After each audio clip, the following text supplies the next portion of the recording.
Good afternoon everyone and welcome to the third round of the Rookie World Masters Championship, starting with the qualifying of GT4. The cars are currently exiting the pits.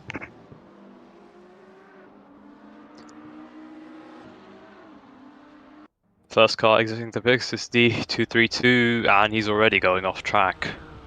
Probably because the tyres are not that warm yet, but we'll see how that goes.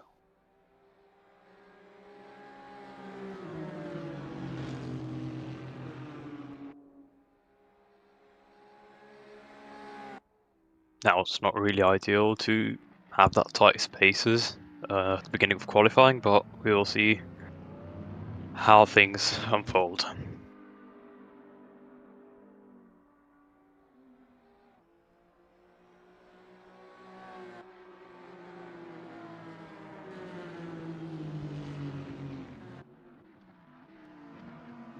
Now going on to the championship, the SRGAW Toyota Supra is leading the championship by 56 points, followed by the ACRT Sim Racing team driving the Porsche 718 GT4 with 43 points, and in third position in the championship, the Tradition Sim Sport number 1 BMW GT4 with 36 points.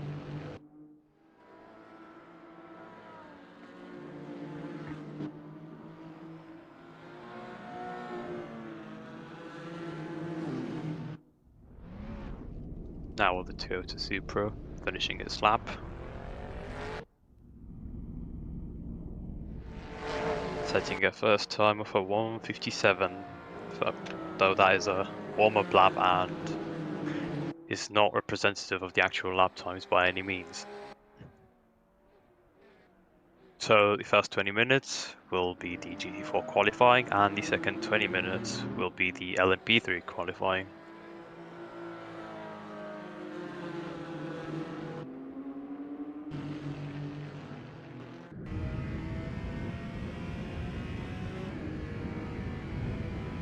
The onboard of the number 369 Porsche 718.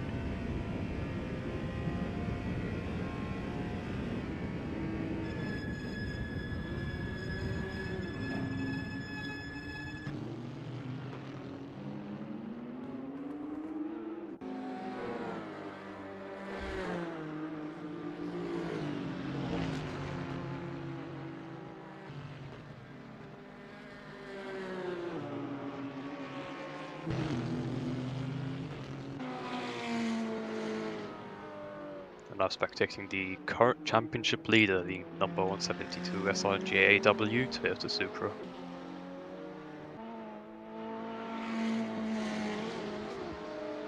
Now obviously the team would want to extend their lead, as the current difference between them and the team in second place, ACRT Sim Racing, is just 13 points, and he spun out in qualifying. Now that will cost him a bit of time, not to mention the damage, but big moment. He will have to make around his way to the pits, which will obviously cost him time.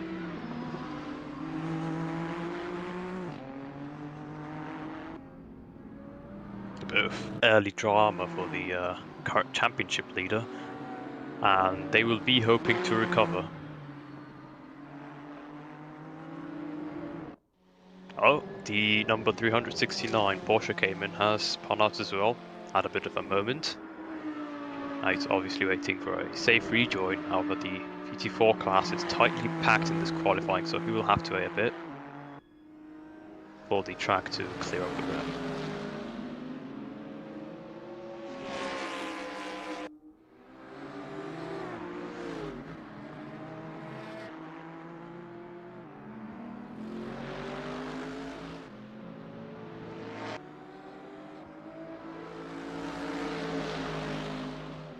Though the pace of the Toyota, not sure if you can really tell at this moment, but the damage sustained doesn't appear to be hindering its performance that much. But we will see if the driver will opt to pit or not. Appears to be going wide in the turns. Now goes to the right of the track, not to impede the car setting lap times. Now, so far, the fastest lap time is the number 81 Toyota GR Supra, SRJW number 2.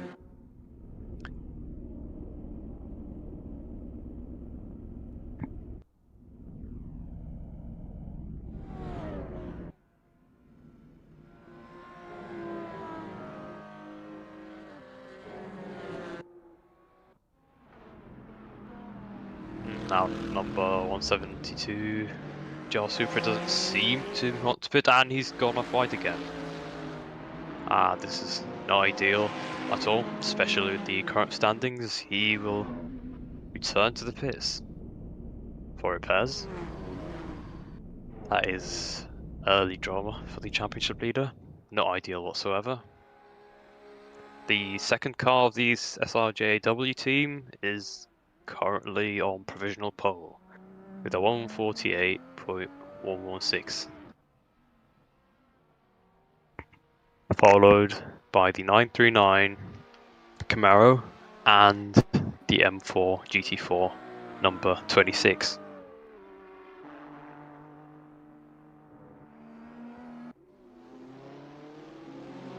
Currently spectating the number 162 Alpine.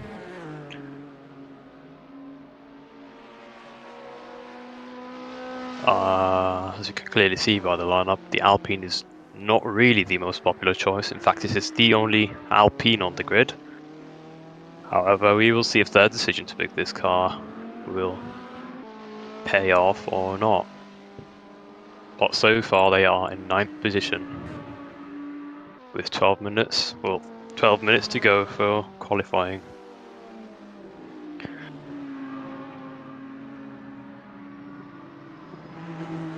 Oh, big moment for the Alpine, number 162, off track. No, smashing both boards. They will want a safe rejoin, not to cause any incidents.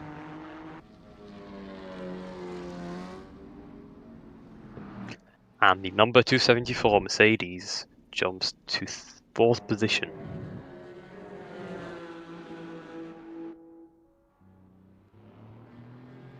Now they are currently in 9th in the championship. They would want a nice Kickstarter by qualifying high. That would be highly beneficial for them during the race.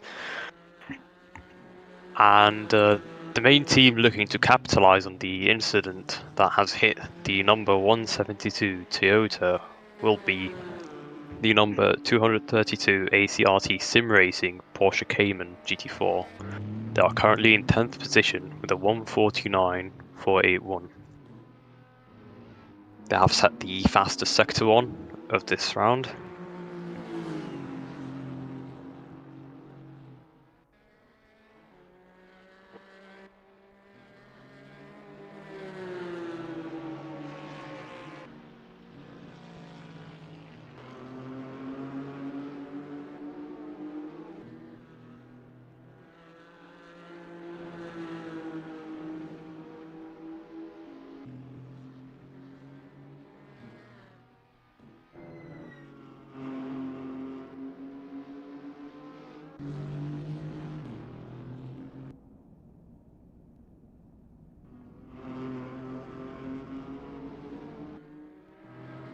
And he has set the fastest sector 2.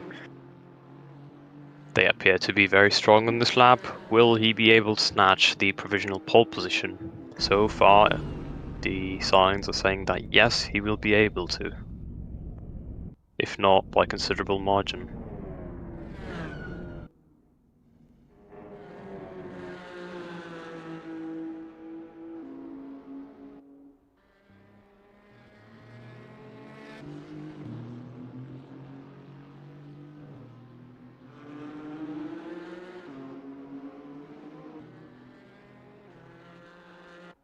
Now the onboard with the current pole position car, the number 81, the second car of the SRJ AW.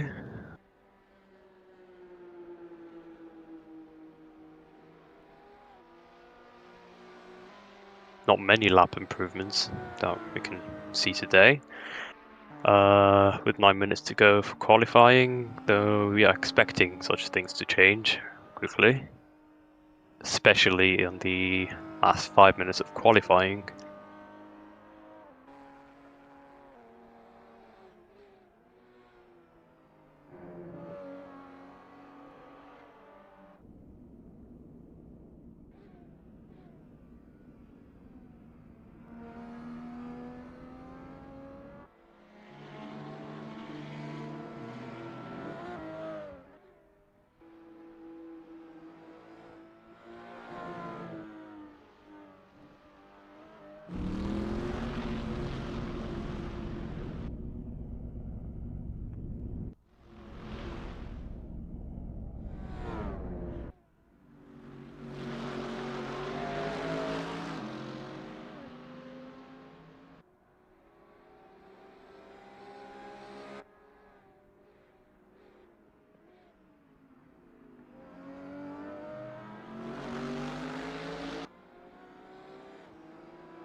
Now, apologies viewers, the current live timing screen is not showing the correct lap times.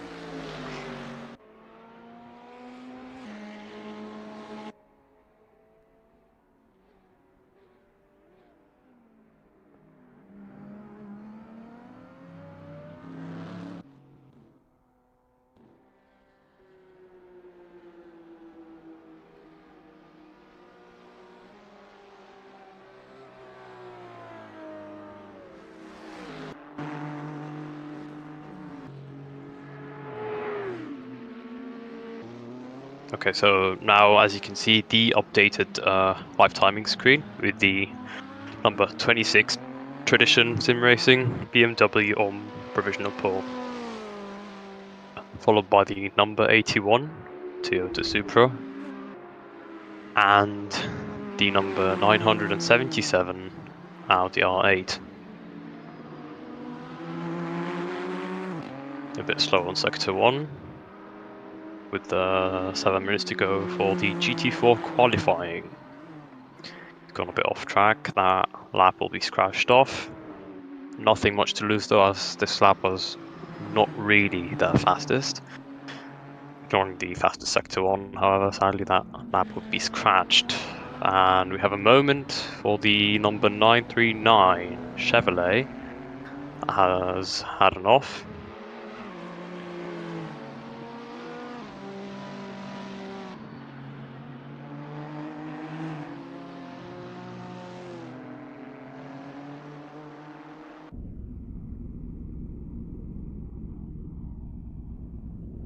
Apologies, that's the number 939 KTM.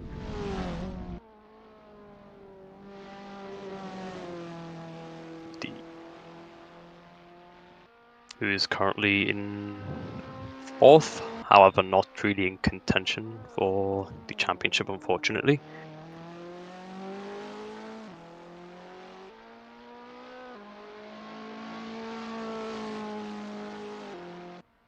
Now snatching the provisional pole is the number 81 once again. They will be looking to make up for the teammates' cars, Miss May.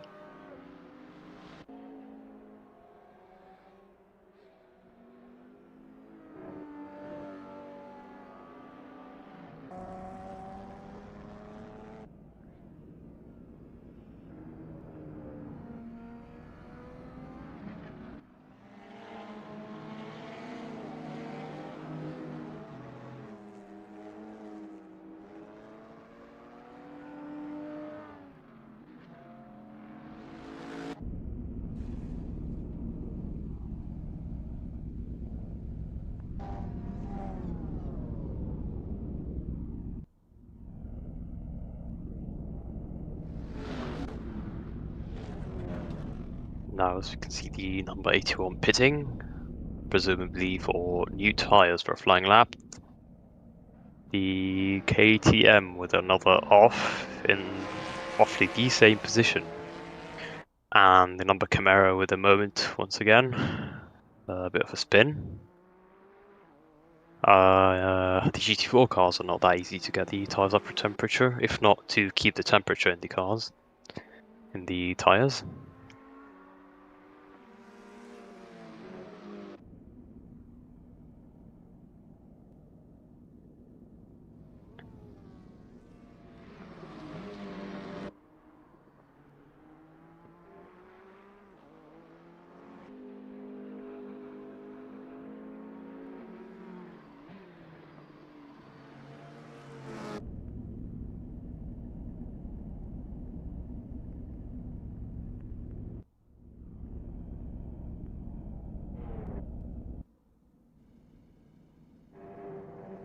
Okay, so apologies, the live timing is not showing the correct numbers. The current pole position holder is the number 172 Toyota Supra driven by Sayub.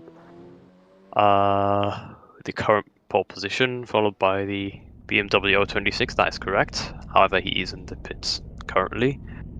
Once again, presumably for a tyre change, as there is 3 minutes left for the GT4 qualifying. Now the number 232 Porsche Cayman driven by Redi, currently second in the championship, unfortunately was not able to capitalize that much and is third. However, he will be looking to improve his lap if he is to have a good start or a good chance in the race. However, this is a 2-hour race, and you never know what could go.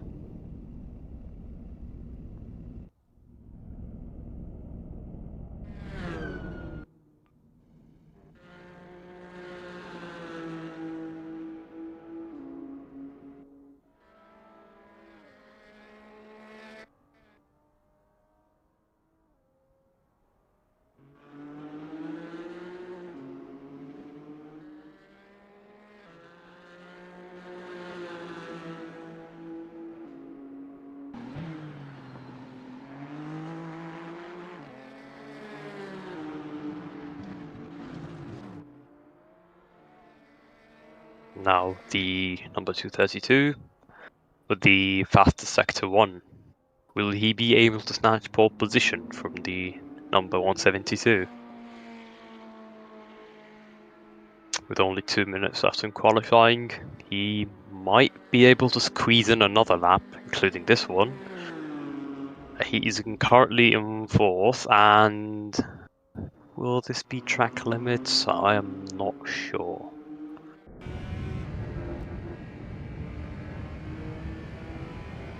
We lost half a second in sector 2. That is not ideal.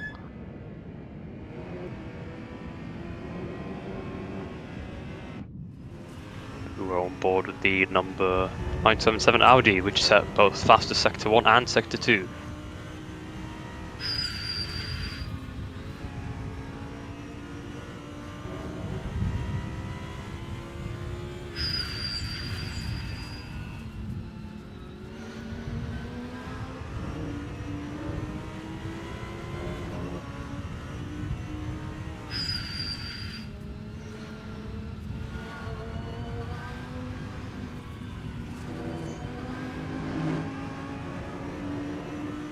Now, will he be able to snatch pole position? He only improves his time a bit. Now Redi has had a moment and has been forced into the pits. That is the qualifying complete, as he won't be able to get another flying lap in. The number 9 as well, that is the qualifying pretty much. So, as it seems, the number 81 is on pole, driven by Andre, with a 147.776, followed by the number 26 BMW and the number 977 Audi R8. And that is the top 3 for this race. Now the Audi has had a bit of a moment. The KTM has yet another moment. That is their third this race, and this is the end of qualifying. As Zayab snatches pole position for the race, there are no more improvements, presumably, from the cars in second, third, and fourth. And the number 81 goes into the pits. The number 77 will not be able to improve. Sector 1 and Sector 2 are not that good. The Ford Mustang doesn't appear to be that promising either. The Alpine also not that decent Sector 1. And same applies to the number 959 Camaro. And so, as you can see here, the number 81, driven by Andrzej Zayab, snatches pole position for the race. We will now start with the LMP3 qualifying.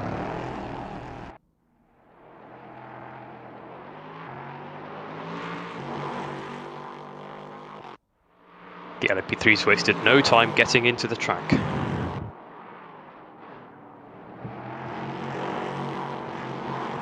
Now we're on board with the number 028, which is the current championship leader by, well, not the current championship leader fully, as the number 044 Watt E Racing shares the same amount of points as the number 28 Valkyrie E Racing. That is a close tie for the championship lead. Both cars are.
Now qualifying has ended. The number 028 snatches pole position with a 132.813, followed by the number 128 setting a lap time of 133, followed by the number 907 setting a lap time of 133.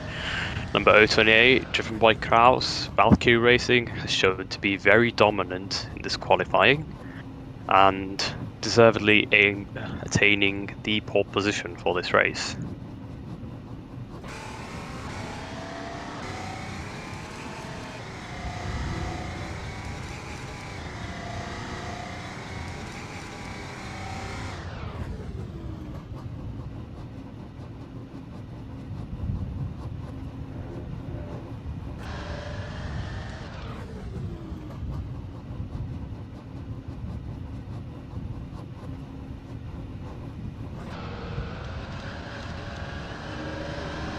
Now this is crucial for the number 028 Valkyrie Racing, as they would be able to extend their lead on the WAT-E Racing depending on the result. This is very promising, very decisive, very impressive, very quick pace by Kraus in the number 028, and we're excited to see the start of the race. But so far all the arrows are pointing at even more 028 domination.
Welcome back, everyone.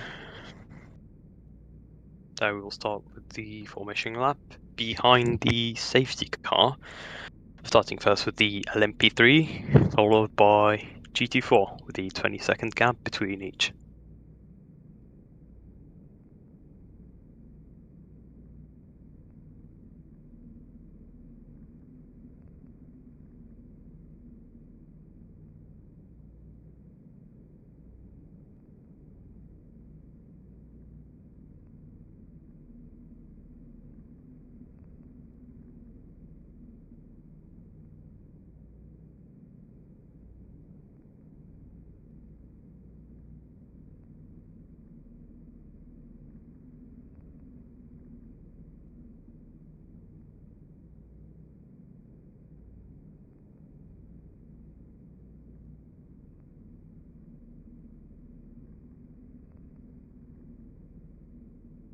We are now starting the initial phase, starting with the formation lap behind the safety car. Like we said, starting with the LMP3 class.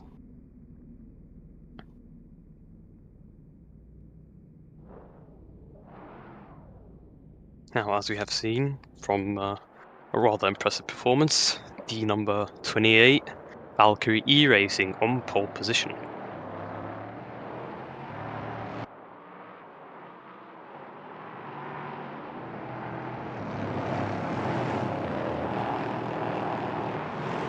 Followed by the number 128,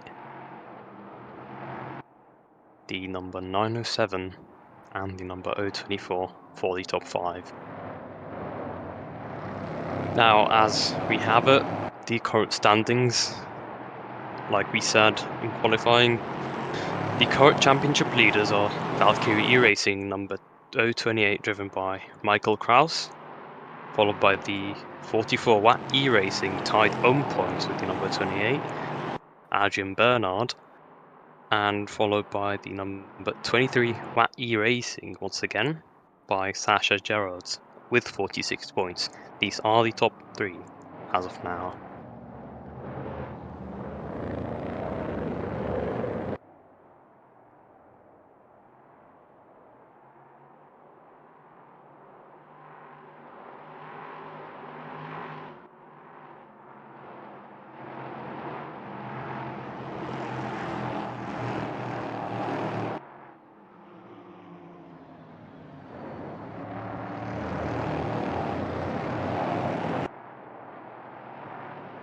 Now we are approaching the ending of the safety car phase. The LMP3s are currently warming up their tyres.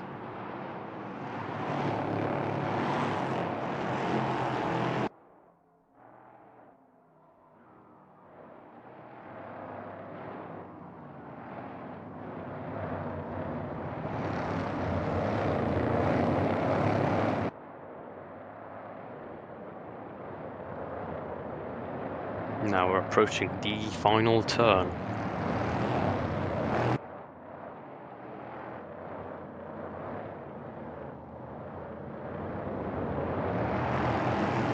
Safety car in.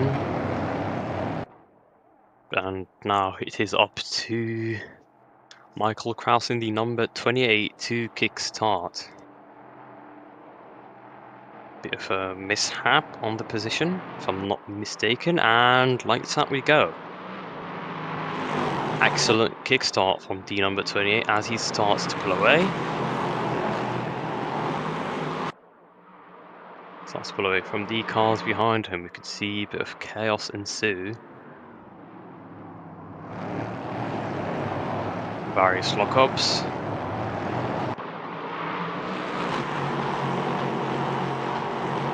And the GT4 class has started. Well, not started yet, but one of the GT4 cars has attained a penalty for a jump start that early in the race. That will be costly. They definitely didn't want that. And oh, a change in the lead for the LMP3 class. The Arsenson's going behind, but Michael Kraus has lost the lead of this race to the number 128. Impressive stuff.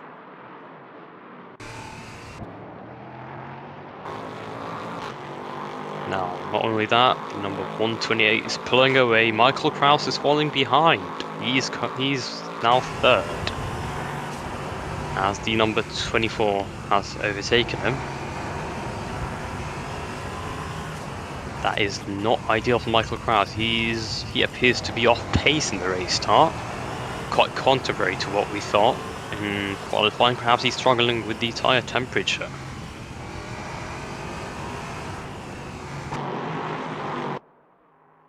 Exciting battle for the LMP3s with a quite unexpected start, if you ask me.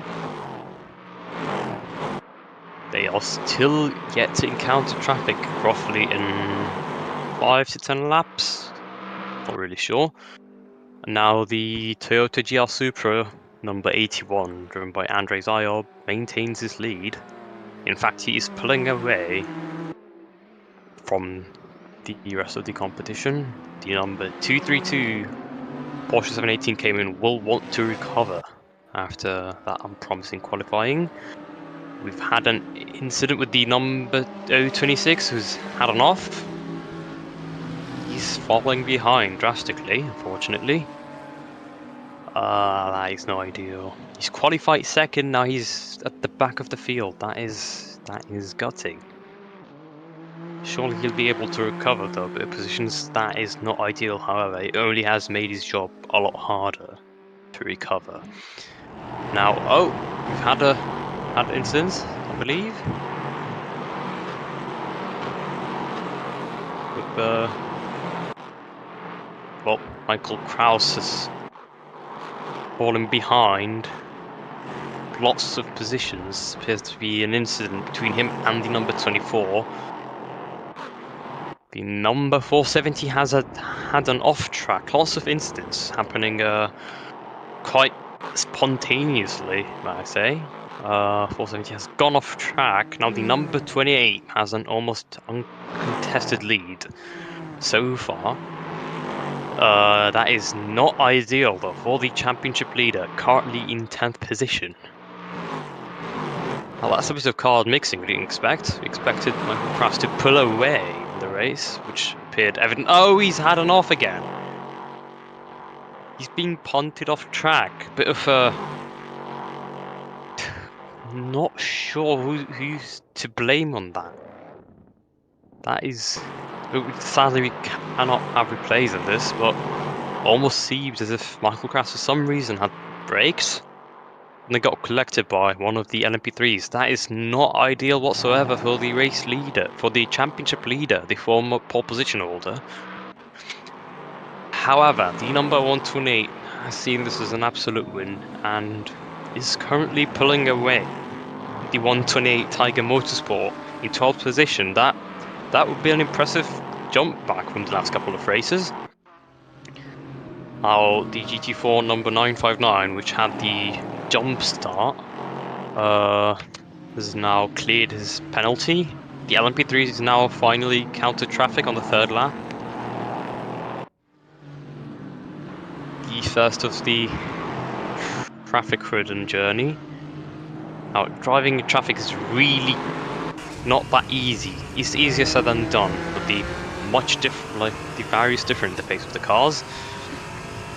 However, that has given the number 907 a very good run on the current race leader. He's catching up to him quite quickly. And that is the thing with traffic in this class racing. It either gives you positions or leaves you locked up behind. Bit of a lockup and a punt from the number 907. Now that is not good. With lots of cars collected, chaos ensues. That is not ideal. The Cayman should remain stationary until traffic clears, which appears to be the case. Hold on. This race is very interesting. Well, still in the first 4 laps, and we're already having such incidents and another rotation in the back.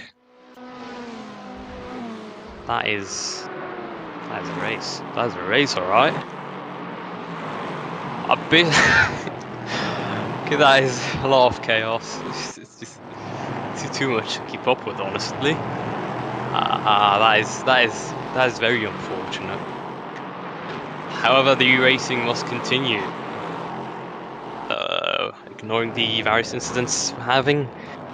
The stewards will be having a hard time with these. This another incident.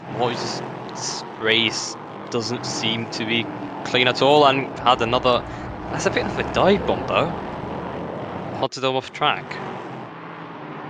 I genuinely don't even know who's spectating. Like, incidents are happening right and left. Moments everywhere. Dramas everywhere. And amidst the chaos, the number 907 appears to maintain the lead. Now, the number 907 will really love how this race is going so far.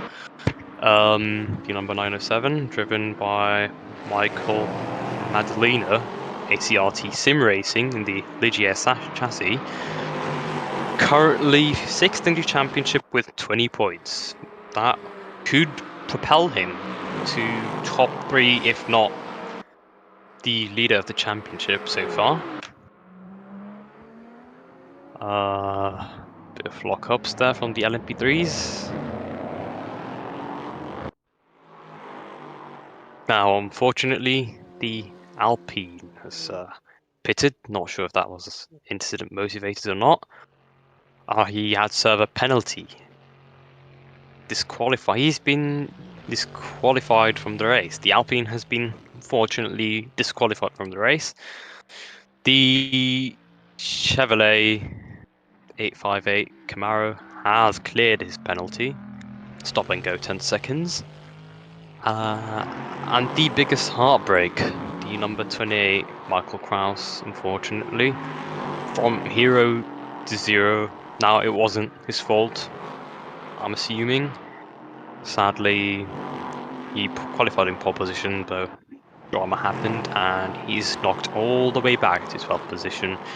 And that's what she should have considered. Oh, it appears the number 162 has not been disqualified and has cleared his penalty.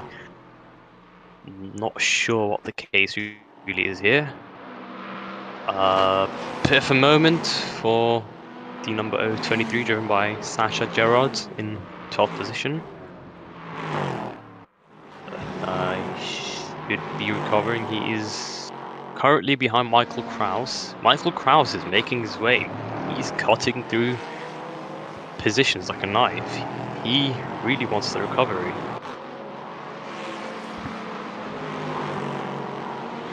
I'm sure he certainly wants to pounce back. Just has to clear the traffic.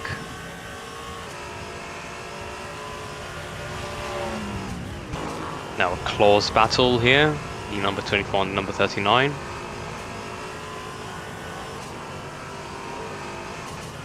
Now the number 39 does have traffic. He will not get the ideal entry nor exit out of that corner. Now the number 24 Watt-E Racing will be looking for any opportunity to get an upper hand to overtake.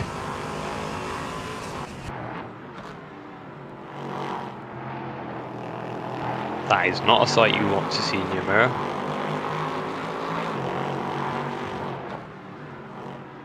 He's he's hovering around 3 to 2/10 of a second range. He's got a much better exit on the straight, a bit of a swivel, but he maintains it under control. He's in the slipstream. Will he get the better exit? Okay, massive defense by the number 39. However, he is right there. Does he make a move? Well defended by the number 39.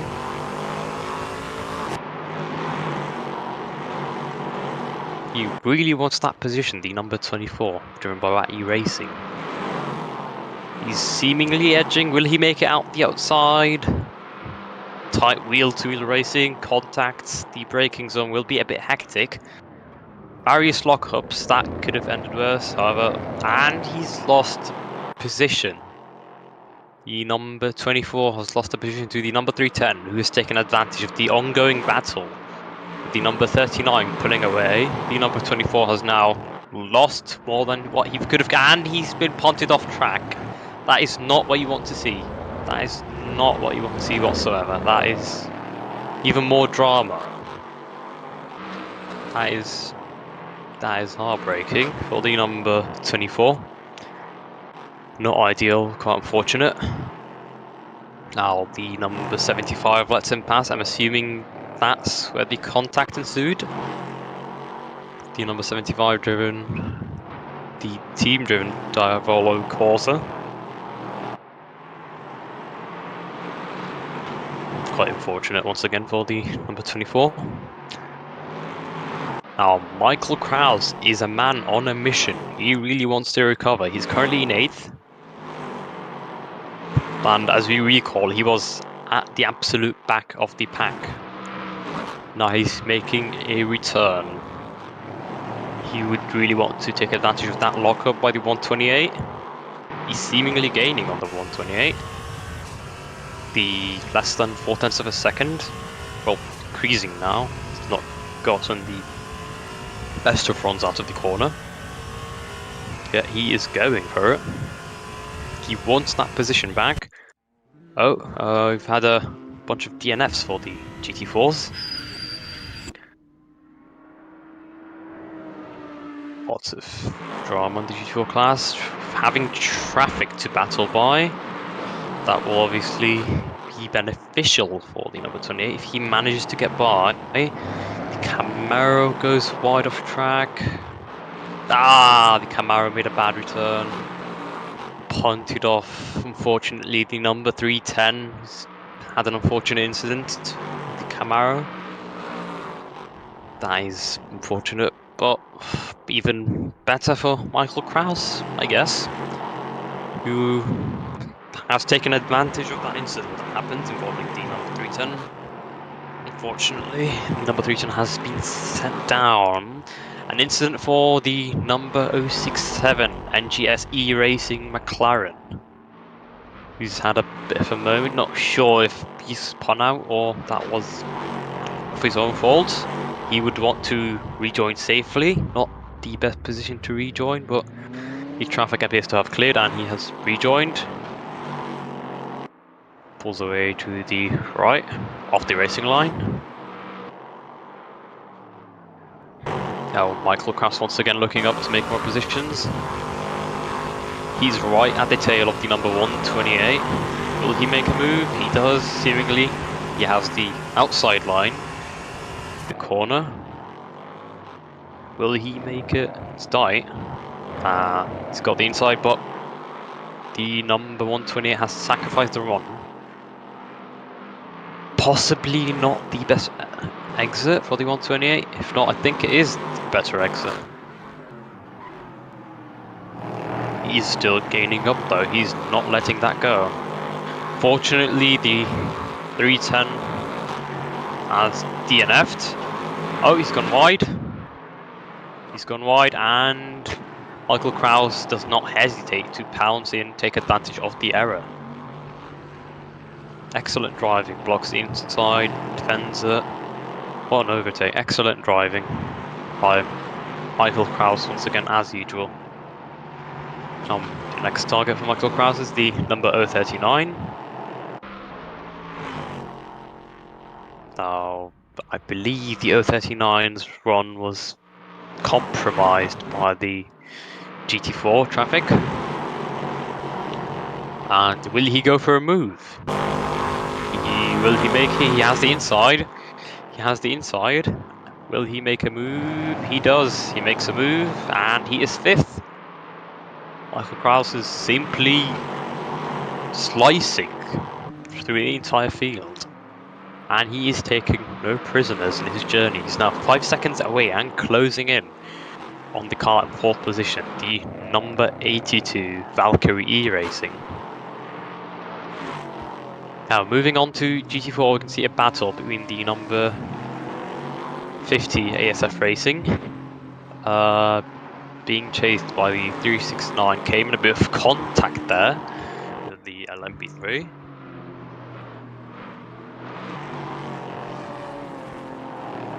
Now, where the number 232 Porsche Cayman is catching 1.7 around the 7-second marker away from the number 81 Toyota GR Supra, who's currently leading the championship. Bit of a lock up for the LMP3 as usual. They seem to lock up a lot. Over here we can see a battle between the 128 and the 39. 39 seems to be a bit off base today. The 128 will want to get advantage of that. Take a Motorsport LMP3 car. Traffic compromised.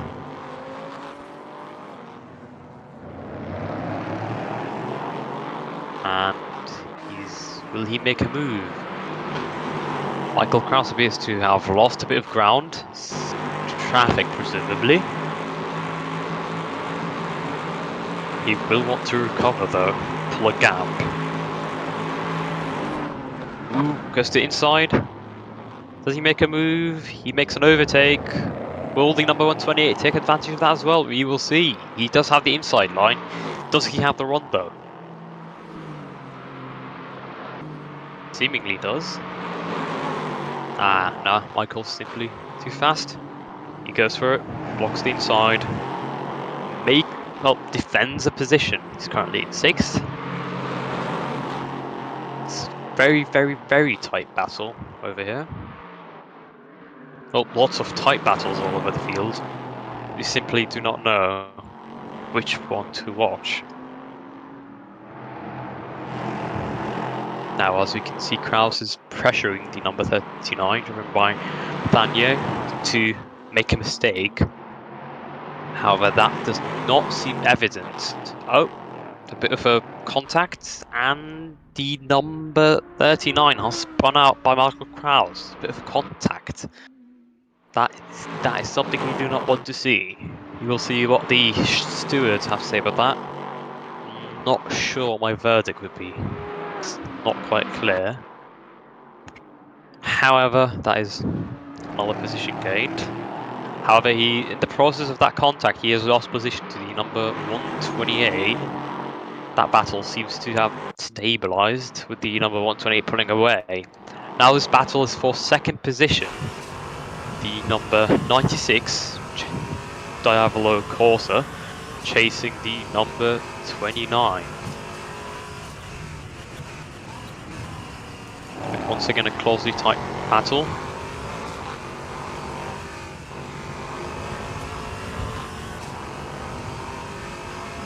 Now, this is for 2nd place. The number 907 is simply pulling away. With 13 seconds gap to the closest car in 2nd place, the number 29. Now that will benefit him a lot, especially in the pit cycles, as he now has a very comfortable gap of almost currently 14 seconds and counting. Now, the reason for the distraction for the number 29 SVL Racing is he has to defend taking the ideal lines and whatnot, and not to mention they will be soon approaching traffic once again, which is not ideal. However, the number 96 Diavolo Corsa is simply closing in. Does he get the inside line? He did have the inside line, however he was blocked by traffic. Now this is something you do have to account for, which is simply the traffic. It's not that easy to maneuver, especially in a track like Hockenheimring. It is simply too tight. An incident there for the 128 and the 028. Michael Kraus once again. Now this is very unfortunate for Michael Kraus. He's had a stellar performance in qualifying. He seems to be very unlucky, however, during the race. As now the difference between him and the car in 5th place, the number 75, Diavolo Corsa once again, is 15 seconds. Bit of drama there once again with these 3 LMP3s seemingly. Bit of weaving there, here and there.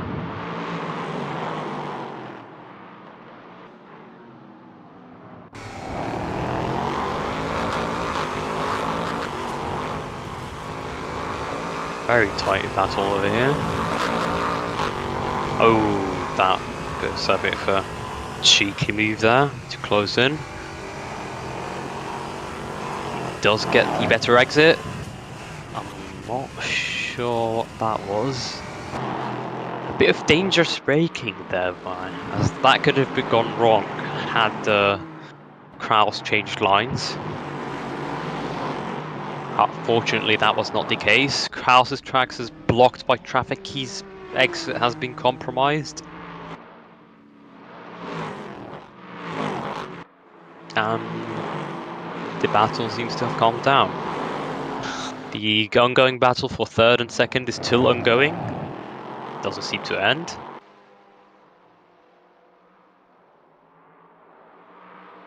Bit of traffic there. Could work with or against wheel 3.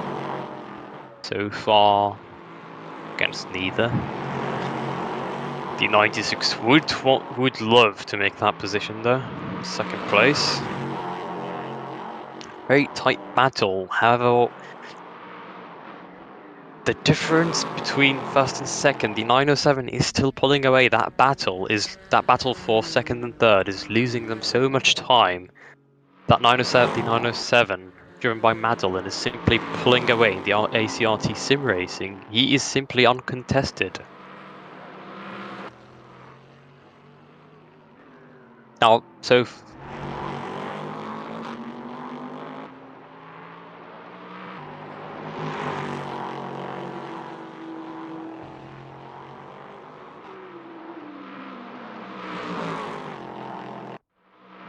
I guess even narrower. Does he get the inside line?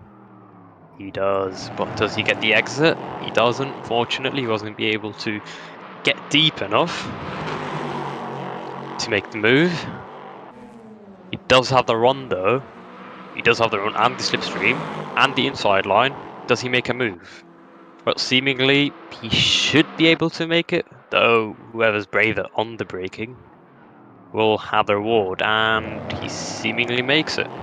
He makes the position, and the number 96 Diavola Corsa moves to second position, and the number 29 falls behind into third. And once again, the 907 ACRT Sim Racing pulls away with 20 seconds, making the race seemingly one-sided once again. Not quite ideal for the other teams, but simply perfect for Madeline so far.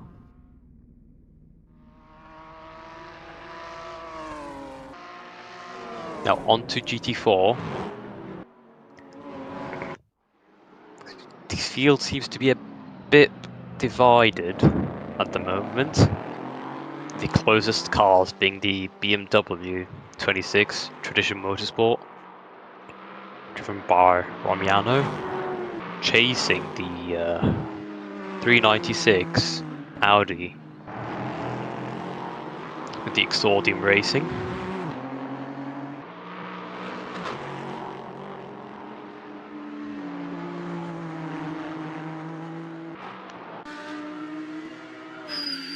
Now he will want to clinch that position with his teeth. Every position counts in this race.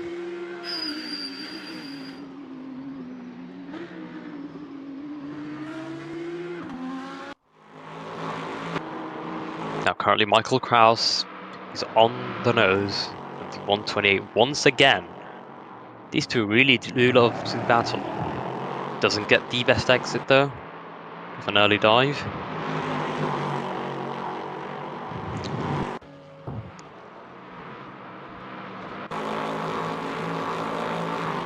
Approaching, he does have the better run though. Will he make the move? Will he make the move? Does he? Does he? He goes for the outside line. Goes for the old switcheroo maneuver. Makes the move. And he does it. 28, driven by Kraus, moves into 6th position. Once again, he will add the number 67, gets penalised with a drive-through for track limits. Now, track limits on this track are very easy to take. A bit of a moment there for the 39 Diavola Corsa, which has subsequently made the 477 off Race Tech E Motorsport catch up to him.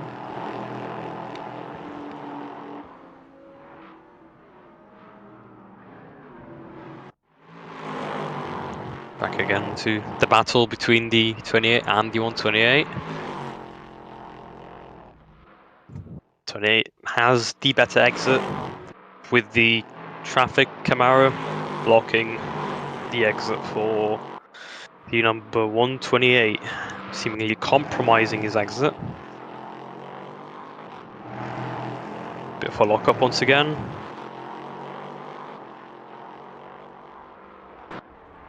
Now a moment for the McLaren. Appears to have spun out but recovered. Currently in last place with a bit of a considerable gap between him and the next GT4 car. Now the field seems to be seemingly divided, apart from a couple of positions.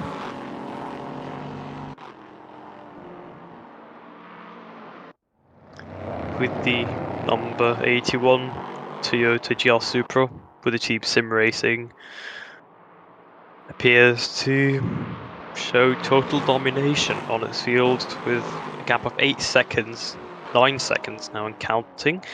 However, that form of domination is nothing compared to the 907 ACRT sim racing. His race is going perfect so far, Madeline, with seemingly no incidents.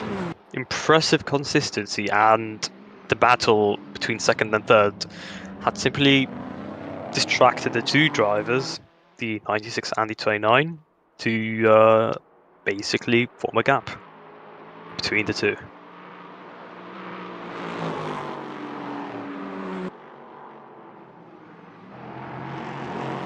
Now car number 67 has cleared his penalty.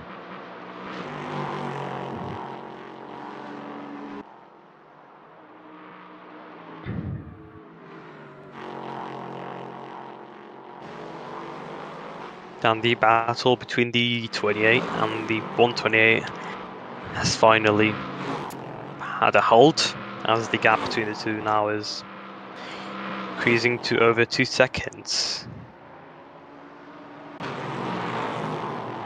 Currently spectating the 477 Race Tech E Motorsport, which is currently chasing the number 39. 39 has a bit of a lockup once again. Does he get the better exit? Not really. Had to accelerate a bit later for the 39 to prevent contact.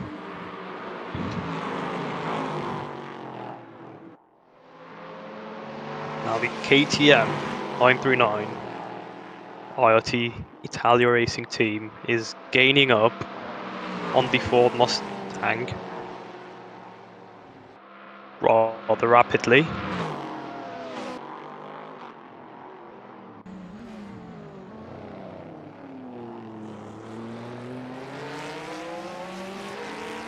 Now this is for fourth. This battle is for fourth position. KTM appears to lose the edge on straight line speed, however make it in corners, which is quite expected. The Mustang is a heavy car, like the KTM, which is a very light car, hence the gap being made up for.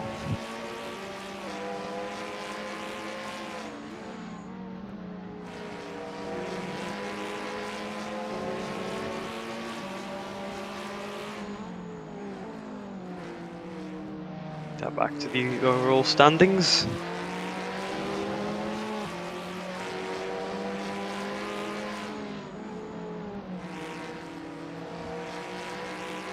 Oh, the 39 has DNF'd. Not sure if that was an incident or internet connection. That is unfortunate. Now the onboard of the number 96 Diavolo Corsa, which is seemingly pulling away from the number 29, simply slicing through traffic once again. The field appears to have split up, with various gaps popping up.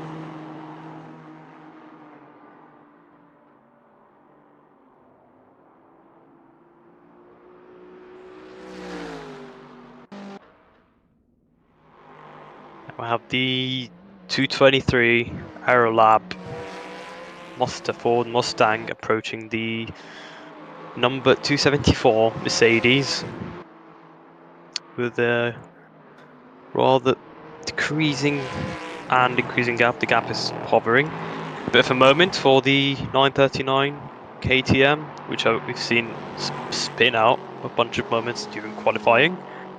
Not ideal for the Italian racing team.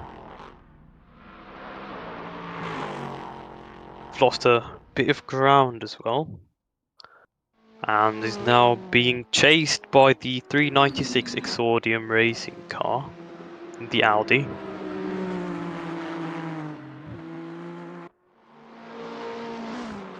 The gap closing in on 2 seconds, passing the first turn. Now another battle yet again. Michael Kraus is gaining up on the 5th position, 75 car. He's the better run seemingly once again. He's gaining up onto him. Will he make the move? He has the inside and the run. It's all for braking now. And does he make the move or does he get switched? Ooh, a bit of a swivel there. Now we will see who will get the position. Now, number 75 had a much better run if it wasn't for the swivel for the number 28. He now has to start the work all over again for the approach. However, his pace is much faster, so we'll have to see how that unfolds.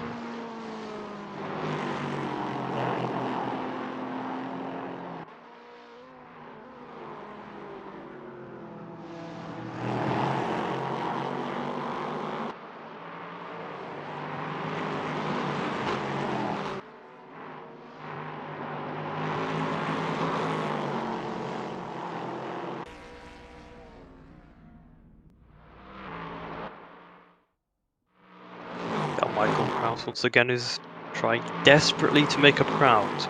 Now a reminder once again for those just joining us, Michael Kraus in the number 20 has qualified on pole position and has since been on a mission. He had been knocked back all the way to the last position of his class. He's had a bunch of multiple incidents throughout the race. However, he still has well over beyond 1 hour 45 minutes. A bit of a moment there for the 82 who was seemingly spun out. Can anyone take advantage of that? The GT4 getting in. The LMP3 is all catching up now. It's not a sight he would want to see for the number 82 Valkyrie E Racing.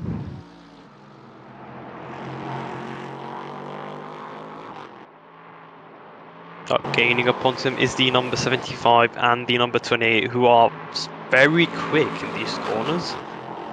Their pace is also extraordinary at the moment. Ooh, that's yet another moment for Michael Kraus in the number 28, and he is back where he started, behind the number 128 Tiger Motorsport. Once again, he has to start from scratch. That is very unfortunate for the driver. He is simply trying so hard, yet he seems to be very unlucky this race. But qualifying seemed to be going his way, as well as the first couple of turns, the first lap, but then chaos ensued and he's simply been having bad luck ever since the start.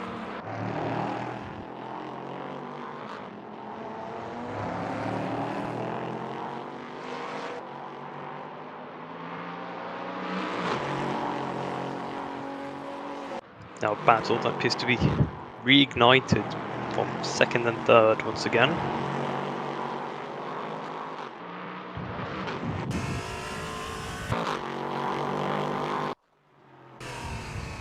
And with the onboard with Michael Kraus, who will be desperate to make ground once again. Now the pit cycle for both classes appears to be closing in.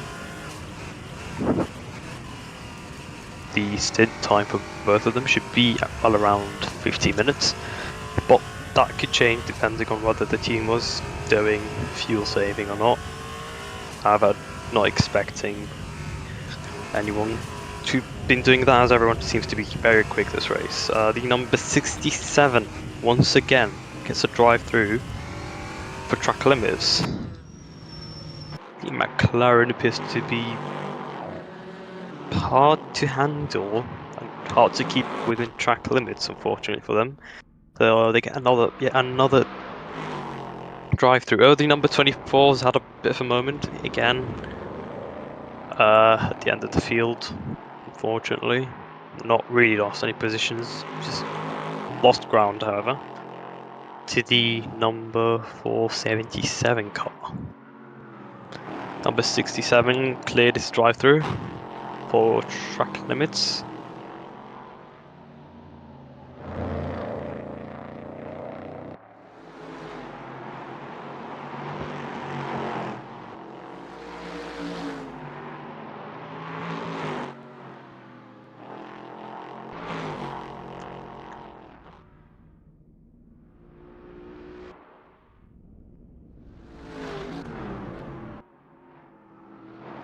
And we're going yet again. Now after the incident with the number 128 and number 28, the gaps have once again increased between the cars. There are simply no close battles over the entire field. There's simply too much of gaps between each position. The number 29 SVL Racing has lost a lot of ground to the number 96 Dervolo Racing, and once again Mr. Consistency, the 907, is pulling away even more with 30 seconds. Now that is quite a gap. I believe you could finish this pit stop and be not that far behind second place, if I'm not mistaken. That is quite a gap, however. The race seeming to be one-sided. However, we've got 1 hour 40 minutes to go. So you can't really tell what could happen in the next couple of laps, as we saw incidents come and go in split seconds. Now we've got a close battle over here. The Chevrolet Camaro, number 858, the Room Formula Racing, makes a move on the number 427 Aston Martin. Wasn't able to make it stick though. NGS E-Racing 427. He does have the run, however. Does he take the inside line? He's not able to squeeze it in. The Aston Martin closes the line. And there's an LMP3 behind them, who would really love to get past. However, the GT4s are not wanting to compromise any second. He hasn't really altered any of the laps, but he's making it. Now that LMP3 is being chased by the number 128. No wonder he's so desperate to get away. Number 128 appears to be very quick, with almost a second quicker this lap. The roller coaster number 75 will want to keep 5th until the pit cycle.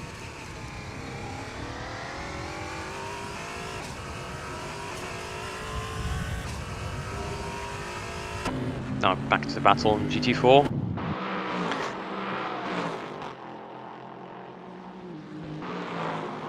The Camaro is on a mission here to get the position. A bit of a moment for the number 50 car, the GT4. Quite unfortunate to see. Ooh, the number 477 as well has had a moment. That is not good. The 39 yet again, and has made it into the pits. Is that a DNF or not? I am not quite sure. but he's had a moment, unfortunately. Damage was too hard to sustain, had to get to pits. He's fallen behind all the way. It's not really that good, to be honest. Now we have another close battle, the KTM approaching the 26 BMW, who qualified second. Reminder earlier, he's had a bit of a incident that costed him a bit. Ooh, the 128 goes into the pits. Bit of a early pit stop. An interesting strategy, nonetheless. He will be willing to do the undercut on a bunch of LMP3s ahead of him. As well as a bunch of GT4s as well. The Camaro opted to get into the pits instead of chasing the Aston Martin in front of him. Very interesting strategies here with early pits from the A58 and the 128. They are the only two cars in both of their respective classes to have pitted. That is interesting. We will see if that strategy pays dividends or not. Bit of a extended pit stop there.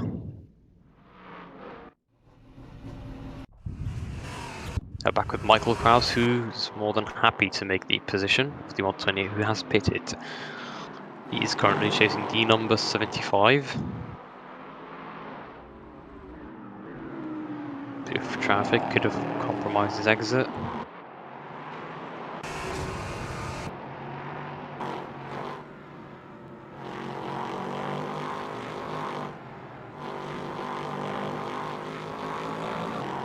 And he is prompted to go into the pits, Michael Kraus.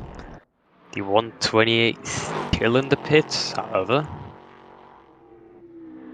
Now, once again, early pits, well, relatively early pits, not really the end of the stint. However, they've still opted to go for pits. The 939 KTM is in the pits as well. The number 470 has had a moment. Undercut racing. Ooh, it's a bit of a spin there. Unable to recover. Now the 128 has finished his pit stop and is currently at the end of the field. Fortunately, that moment for the 470 undercut racing has costed them a lot of time. Have they sustained damage? Oh, that is not good. That could have ended badly. A bit too early on the accelerator. Good thing the other LMP3 drivers were, and the GT4 Camaro were attentive, or else that would have gone very bad. Now the 470, I believe, he spun out because the tyres were a bit too worn out. Seems to be a bit, the car seems to be a bit unstable through the corners. Now Michael Kraus, who has opted to pit late. Oh, the GT4 again has a moment.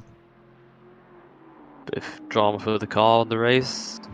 Lots of off tracks. This is not ideal. The 939 KTM has finished their pit stop and are currently going back on track. Michael Kraus is still in the pits. Bit of not really a splash and dash, but a bit of time, and he's currently leaving the pits. He will be hoping to have done a bit of an undercut on the other cars. And he did actually undercut the 128 with the 2-second gap as well. That's a well paid off strategy by Michael Kraus. However, the number 128 has the temperature and the pace, seemingly, to catch up. But that would be based on assumption, but that doesn't seem to be the case, as the number 28 seems to be pulling away. A bit of a lockup from both cars. Now traffic between them. Now the R8 GT4.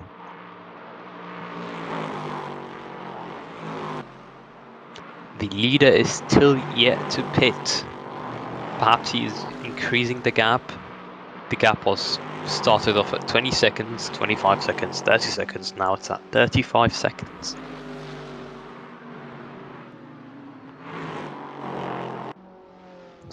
Seemingly dropping at the end of the tyre lifespan. The number 28 is gaining up to Michael Kraus. Now that could have been a much different race for Michael Kraus, but hasn't been for a bunch of unfortunate incidents. However, that is the unforgiving world of motor racing. You do what you can and the incidents are simply inevitable. Same with the traffic. It comes out of nowhere, it either helps you or goes against you. Bit of a moment for the 477 who's gone off track.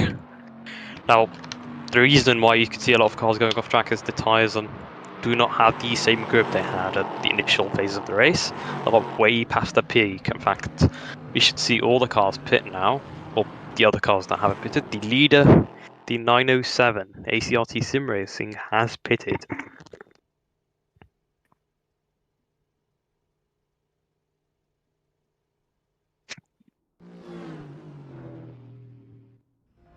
That was seemingly gaining up onto him and recovering a position is the number 96, who's currently leading the race until the next set of pit stops.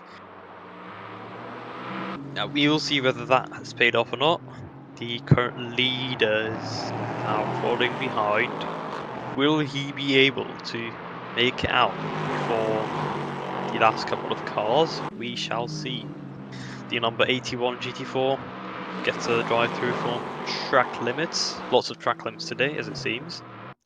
The number 82 has pitted as well.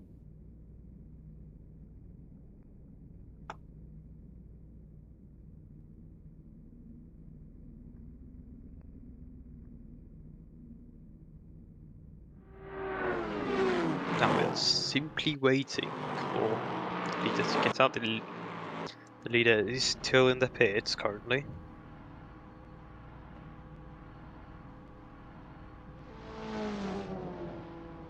And he has got out.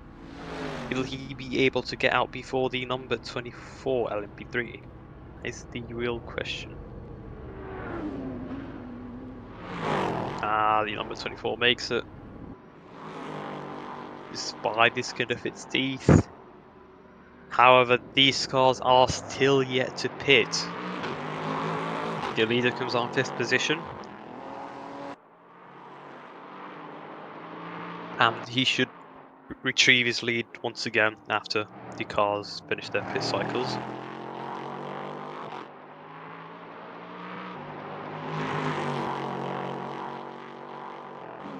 Ooh, Michael Kraus has lost a position to the number 128 apparently. Oh, like we said, the tyres of the 128 is hotter, warmer and closer to the peak condition than the 28, and so he's able to make a move around him. The number 81 has cleared the drive-through once again.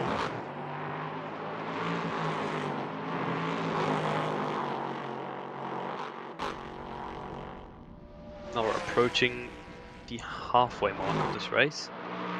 The 82 has finished their pit stop and is now coming out. Now the number 39 is trying to recover. He's lapped down and is currently behind the GT4s in overall standings. That is not that good.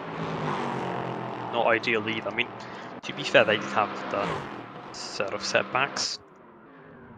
However, this is racing, and fortunately for them, they're simply behind everyone else. They do not seem to be having the pace.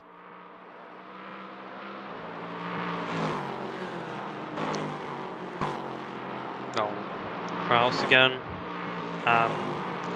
Pollockside once again battling out number 28, number 128. They seem to be battling throughout the most of the race.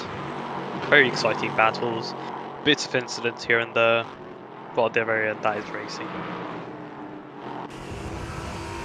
The on board, the number 28, bit of traffic there could help or go against either of the drivers. The number 28's path is obstructed by the Porsche Cayman.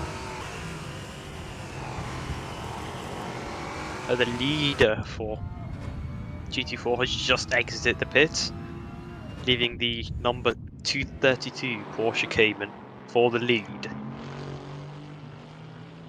Now, the strategy will prove who really has the upper edge on this. And once again, respecting it, a bit of a lock-up from the... This is a lapped car. I believe this is the 39 car. Yeah, this is the 39 car, the lapped car, with the 128 and 28 right on its tail. Well, not really right on its tail, but around it. That has, however, costed the number 128 a lot of time on the exit. Lockups for the others. Do not know why the number 39 is holding on to do like that position. He's lapped down.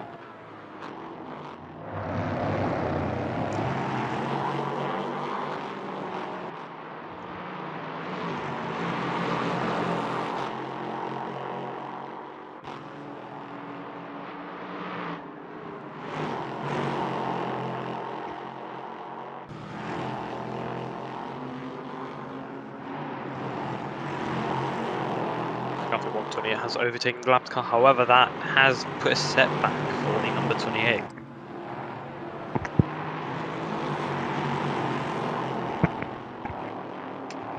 Michael Cross attempts to go the outside, however. Ooh, a bit of a spin for the 39 again. Was there contact? Very tough moment. Very, very, very strong impact. Appears to go again into the pits. And that is a DNF for the 39 car. Lots of DNFs today. We've got around 5 DNFs. One of them fortunately disconnected, the others were simply incidents. That is very unfortunate. We have, in the meantime, the number 232 Porsche Cayman, which is the current leader of GT4 in the pits. Will he be able to get out before the number 396 Exodium Audi Racing, who have now the lead of the race?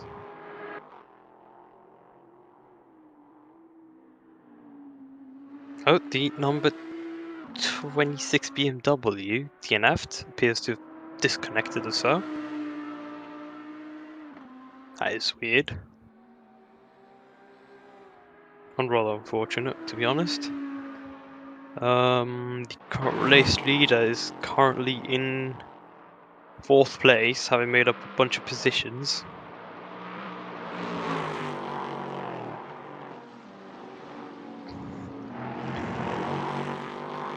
The number 470 gets a drive-through for track limits once again. The 477 has entered the pits, as well as the number 96 Diabolo Corsa.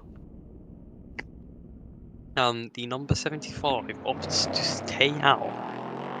It appears that they might have been doing a bit of fuel saving. The number 470 has another moment.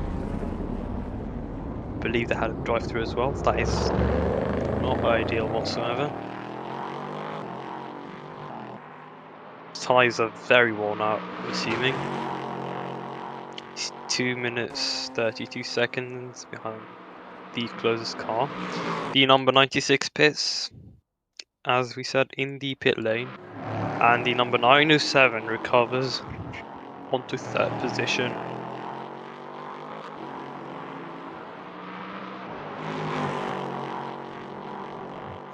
Now the pit cycling has cost a bit of mixing cards here. However, the seeming pattern after every car finishes their pits is that the 907 will ultimately retain his lead. Thankfully, due to the 35-second gap he has created throughout the race.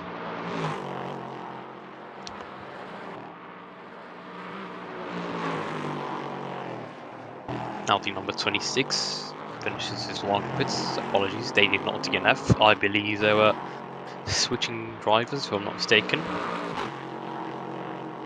Or maybe got disconnected. The number 69 has topped.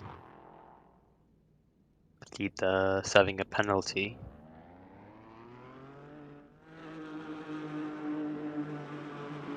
That's the other Exodium racing car.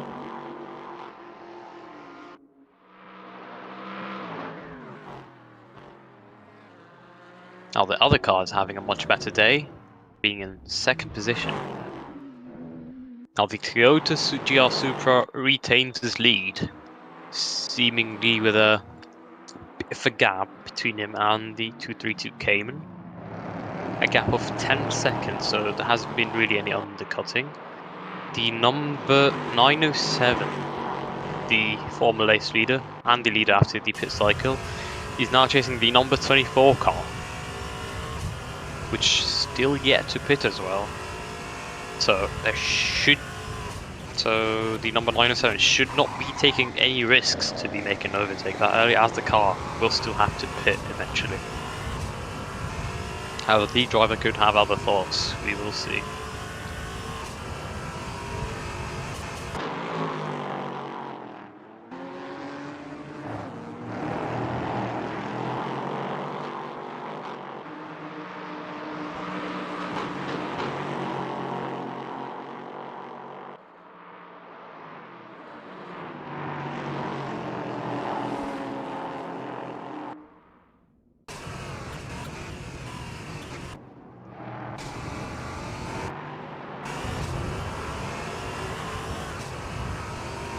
In the wing view of the 24-watt e-racing.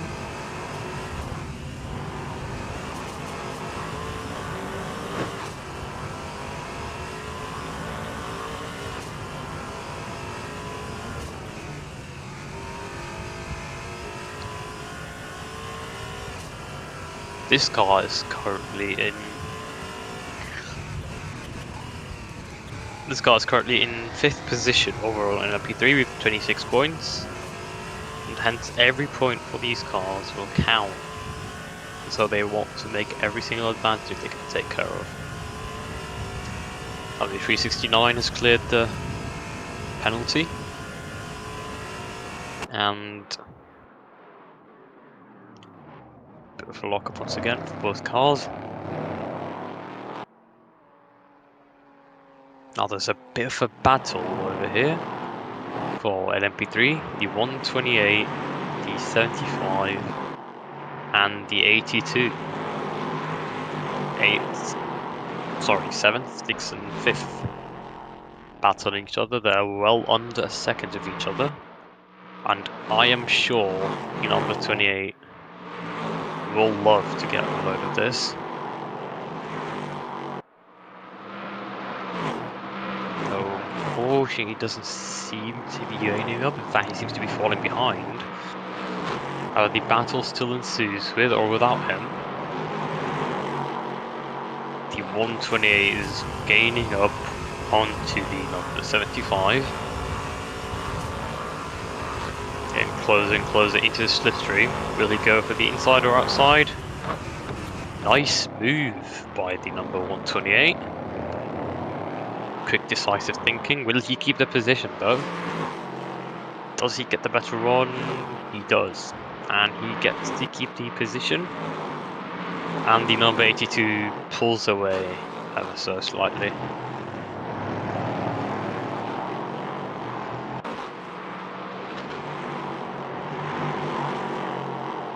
Now we're approaching the halfway mark of the race, with the number 24 in the overall lead, Watt E-Racing.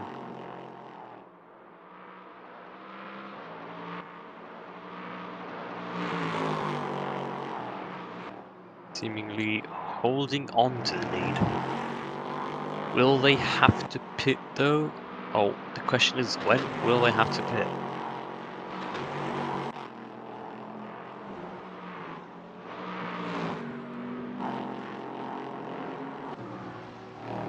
I believe they did the pit stop early, I'm not sure.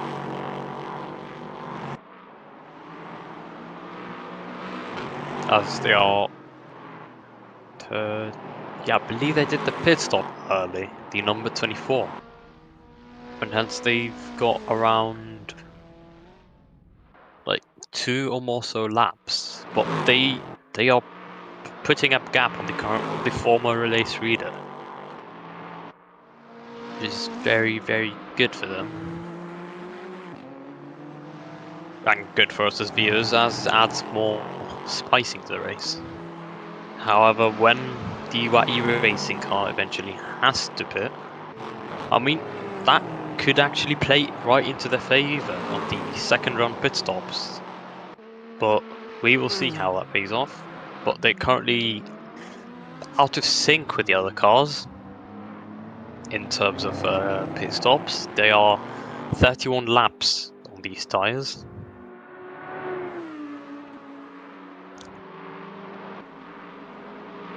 So I believe he should be pitting around this lap, if not the next one. Now the number 470 has retired, unfortunately. And the battle ensues again for LMP3. It reignites the 128, the 75, the 82, and now the 29. 4 LMP3s. And Michael Kraus in the distance, who's gaining up as well.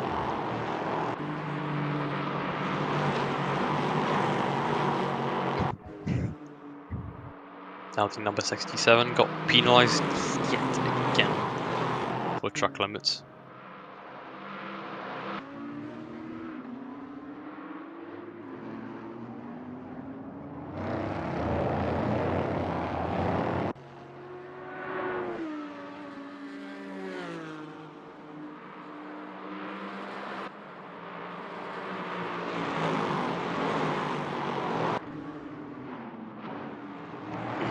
Battle rides the Exordium Racing Porsche Cayman, being in the way of the other cars. This is a battle between 8th, 7th, 6th and 5th. And 4th as well. A bit of a switch, the 128 overtakes the 82. This is a very, very, very close and intense battle. Ooh, the number 4. The car in 4th position, the number 29, loses a bit of ground once again. The Porsche 232. Cayman, which is the car second in his class. Very, very, very tight battle this one.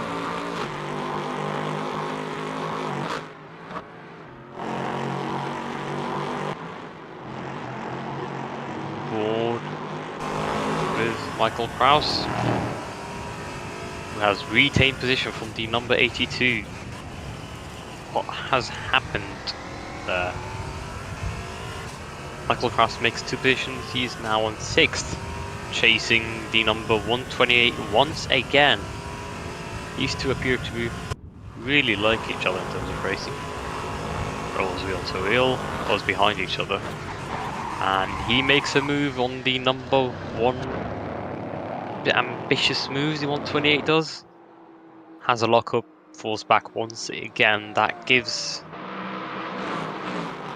Michael Kraus a bit of an edge on Cole Sky.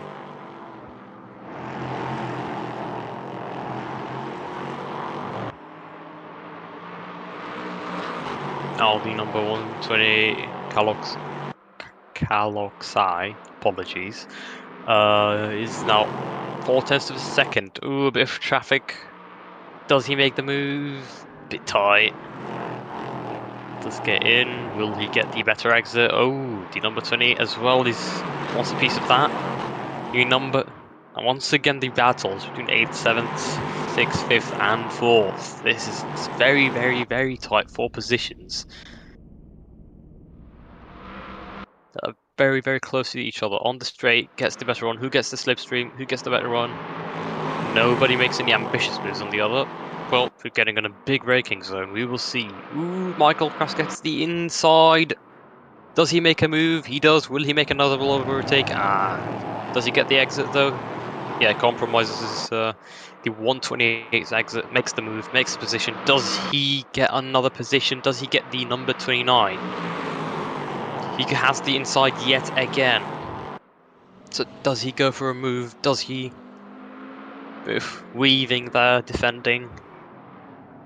Ooh, they all locked up. Does the 128 make position? Bit of a swivel there from the number 82. From the number 29, apologies, and he loses a bit of ground. And Michael Crafts moves up to 4th. That driver's an absolute fighter. Had so many incidents that he refused to give up. The number 24 has pitted, the former race leader. And the number 907 retrieves his lead. Now the question is, how much of a gap between him and the number 96? 35 seconds, so not really any much time gained or lost. Go back as normal, the 128 gets the inside line, gets the better one, overtakes the number 28 once again. That appears to be lots of switching there, but the number 28 and the 128 appears to be the ones pulling away from the overall drivers behind them. The 24 starts falling down the order. This strategy is very risky, but it could pay off, you never know. Now that we have reached the half-time mark of the race, we're halfway through into the race. The number 907 ACRT Sim Racing, driven by Madeleine, is in the lead by a gap of 37 seconds, followed by the number 96 Diavolo Corsa. And currently a bit of a switch between the 28, bit of a kerfuffle between the two on which gets their position. As for the spot on the podium with still 1 hour 10 minutes to go, that is a bit off track limits. Not sure what he's thinking there, but it's a bit risky if he spun out. Thankfully for him, he hasn't, and so he is desperately trying to get back onto 3rd place. But currently he's being chased with the number 29 and the number 75. The battle once again ensues between the LMP3s. Diavolo Corsa is desperate to get a good run. He might have a bit of contact with the AMG GT4 car. Very, very, very tight racing in a very tight circuit. Bound to have contact. A bit of swivel. And that could cost him the run onto the straight. However, that does give the number 28 a bit of space to breathe. And the number 128 pulls away by a gap of 3 seconds. He as well gets a bit of space to breathe as well.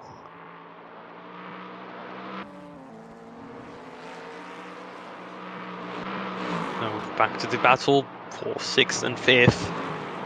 The Diavolo Corsa really wants that position, as it seems. And we can see the number 28 as well in the distance. Lots of lockups. And on the straight, the gap starts to increase between the two.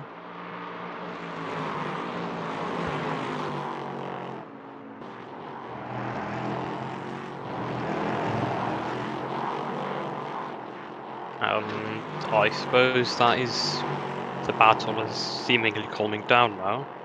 The gap is increasing between the 75 and the 29. The 75 has not had the best run outside for the high-speed corners. Number 477. LMP3 gets a drive-through for track limits. Currently last in his class. Not really the best position to be in, but the race, they're pretty much out of contention, unfortunately. That could simply solve the race. Now moving on to GT4. The current leader once again, the number 81 Toyota GL Supra by the group Sim Racing. The number 172 driven by Andrei Zayov followed by the number 232 Porsche Cayman GT4, driven by Rady, and followed by the AMG GT4 274, with a gap of 23 seconds between it and the 232 Porsche. Not really that much close battles, but the closest battle is between the 427 NGS Racing, which is 1 second behind the 369 Exodium Racing Porsche GT4 Cayman.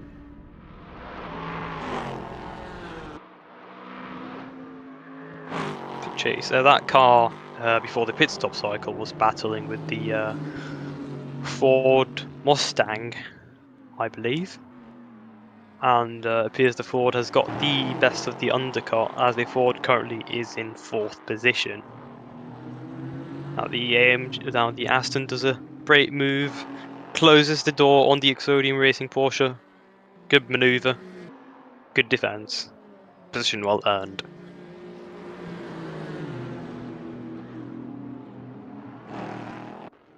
Now the Porsche does have the better run and has the inside line. Does he make the move? Does he make the position? Because the inside, will the Aston be able to make a move? We will see. The 477 LMP3 car clears his penalty. An incident for the number 50. Once again, ooh, a bit of contact there. Could have ended real bad for the two. However, thankfully there wasn't much alteration in the bounce of the car. And the Porsche Cayman is pulling away, but maintaining the time, hovering around the 0.6 of a second.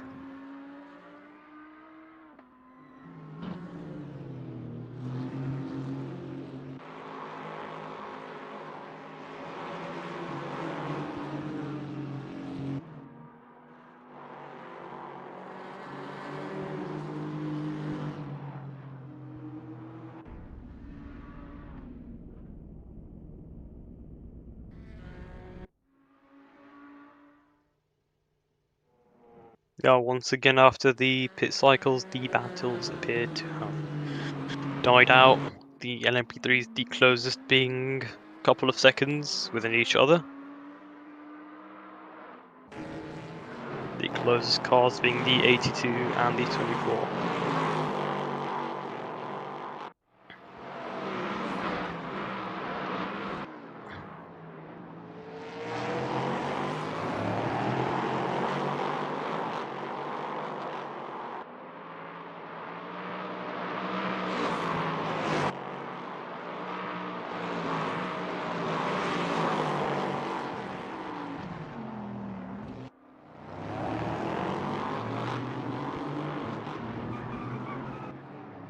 Bit of a lock up there. The 82 takes advantage of it, doesn't get the better exit, and the number 75 gets back the position. Number 75 of Diavolo Corsa.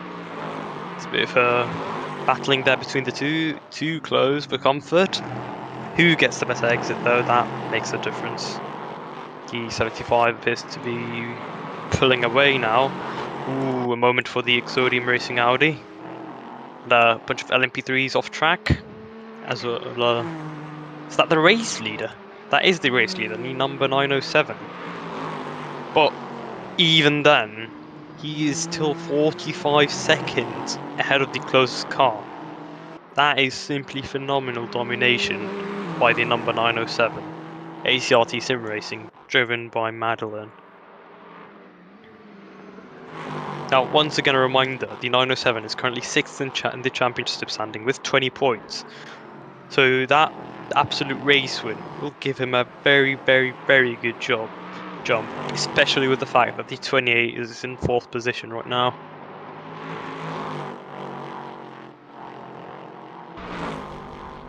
Now, the gap between him and the number 96 has shrunk, obviously due to the incident the 907 has had, and it's back to 38. However, that doesn't really make a difference because it will simply go up again.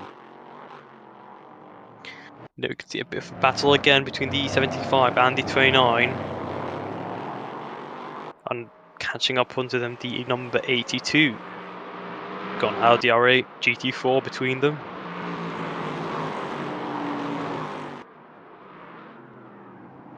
Lockups once again.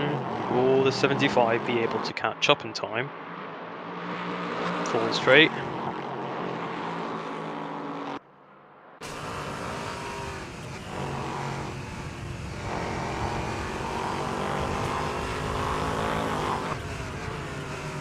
Very close. Tries to get the outside. Gets the inside line once again.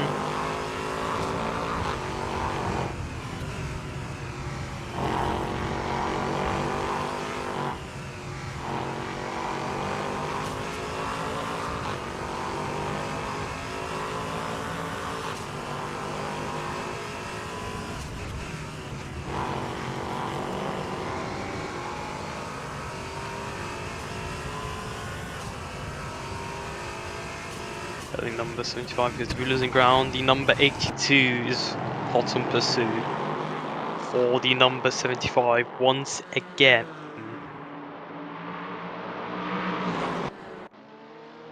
The battle between the KTM and the BMW Tradition Sim Sport. The KTM, however, seems to have done easy work of that. The number 24 LMP trying to cut its way through the traffic. And once again, the LMP3 battle reignites once again. The 75 Diavola Corsa chasing the number 29. And the number 82 being close by. Does he get the better run though?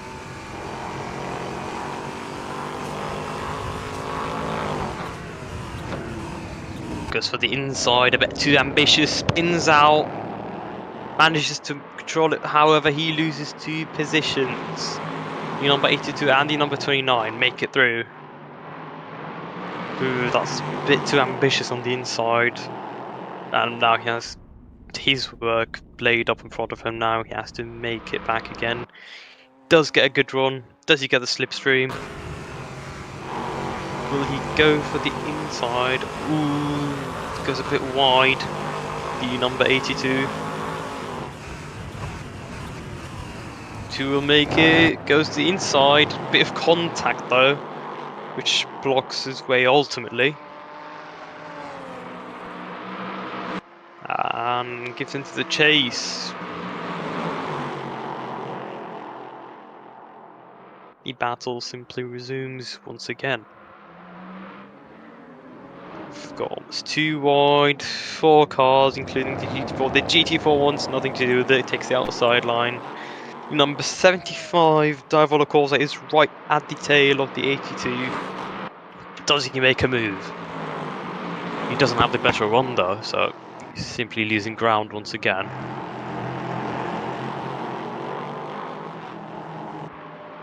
Who also seems to be losing ground is the number 82. The other cars are catching up onto him.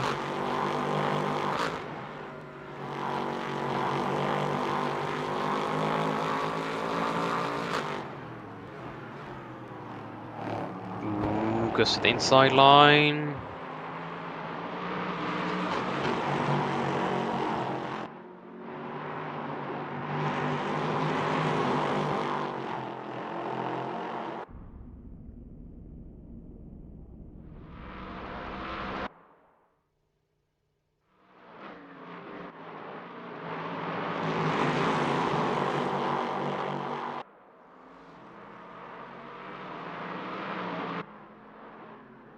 Battle continues. Ooh, the number 82 has been spun out by the number 75. He has to give the position back, but simply doesn't. He just goes. Really, let's see if the stewards have anything to say about that contact or not. The race, however, continues nonetheless. The number 82 will be keen to recover from that shunt. Now the number 28 and the number 120 are simply stabilized now. The gap hovering around 3 to 4 seconds. No variation, it seems, in regards to lap time.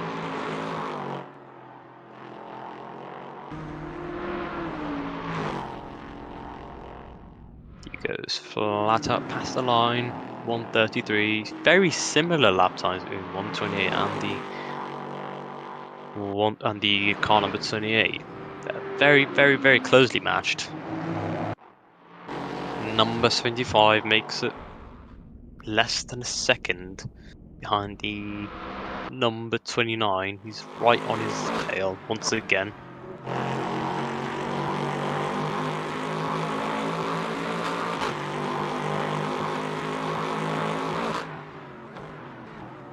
Goes for late braking, gains up. Does he get the better exit? He's trying to make his way.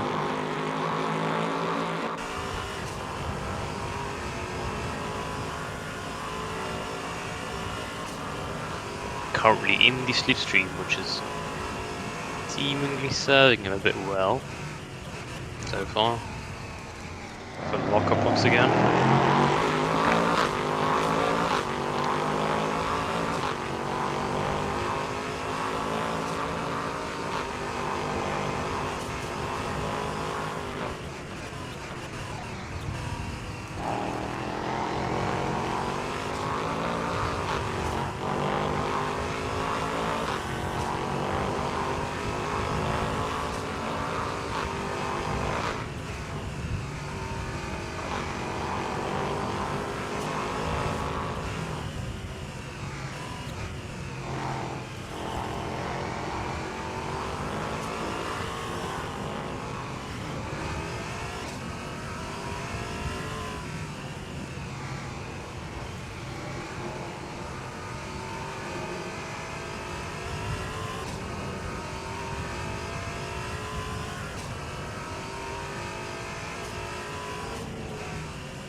Welcome back, everyone. Just took a bit of a break. I've got 43 minutes to go. The changes I have in the field, the number 128 has pitted, leaving Michael Kraus in the number 28 back on the spot of the podium. The number 96 still in second, and the current race leader, the 907, driven by Madeline, still maintains the lead by about 42 seconds. On the other hand, in GT4, the number 81 still maintains the lead. The Toyota GR Supra Sim Racing Group, driven by Andrei Zayob, maintains his lead, while the number 232 Porsche Cayman is gaining up, rather gaining up slowly but surely. Not really much changes in the class. 75 has finished battling with the 82. The 24 with the interesting pit strategy is to be pitting later than the others, supposedly. As per the pit cycle, the number 24 has stayed out. Went in last, so that should give them some form of edge. They're currently 18 laps on the current tyres, while the current race leader is 30 laps, so almost double the stint. We will see if that plays into that advantage or not. However, both cars have to make 2 pit stops, so the 24 should make a pit stop, and so is most of the field. The leader actually pits right now. The leader is currently in the pits before the others. The 96 should be crossing the line any moment now, with the number 28 slowly gaining up, despite the troubles they have endured. Now the number 82 has finished their set of pit stops. They can now go finish the race until the end. They're currently last in the class. However, will the strategy pay off or not? We shall see.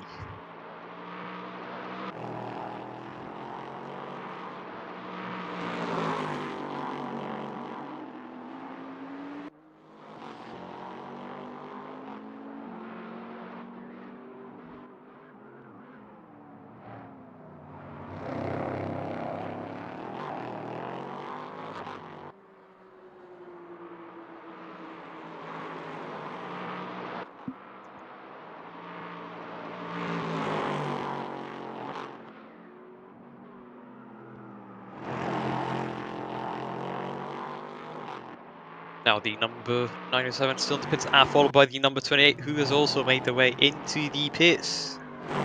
The 24 should be pitting last if nothing goes wrong. The number 28, driven by Michael Kraus, has pitted. Now we're just waiting for the race leader, who's now exiting the pits. Can he come out before the number 24 car? And he seemingly does do it. Ooh, that is close. Number 24 right on the exit. Very, very, very tight there. He's right on his tail. That is, apologies, that's the number 477, which is lapped. It's a lapped car. The number 24 is a while behind. 25 seconds behind the race leader. So the race leader has successfully undercut the number 24. So the number 24 has now lost the edge they had on the leader.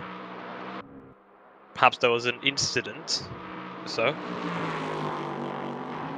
But we shall see how that unfolds in the next couple of laps.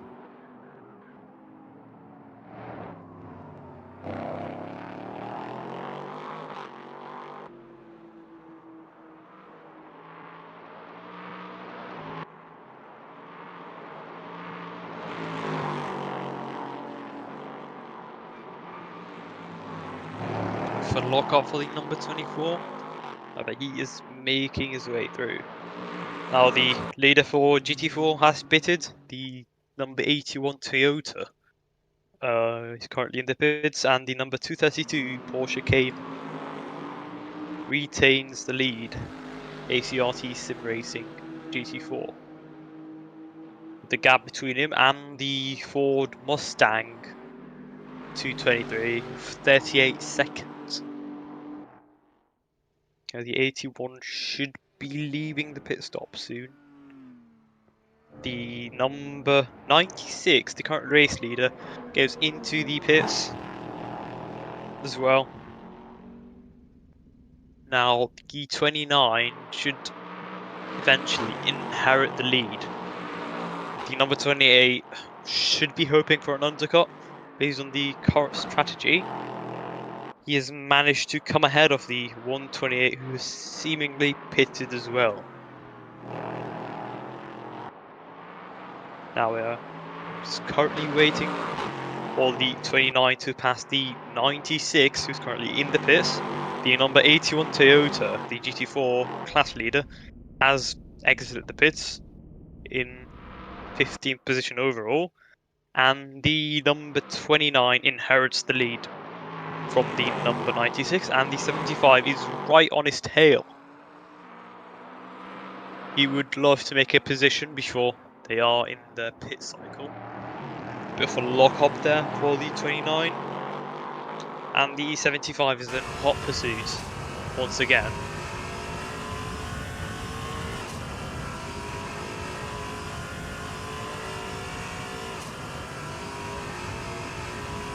Be wanting to make positions, certainly.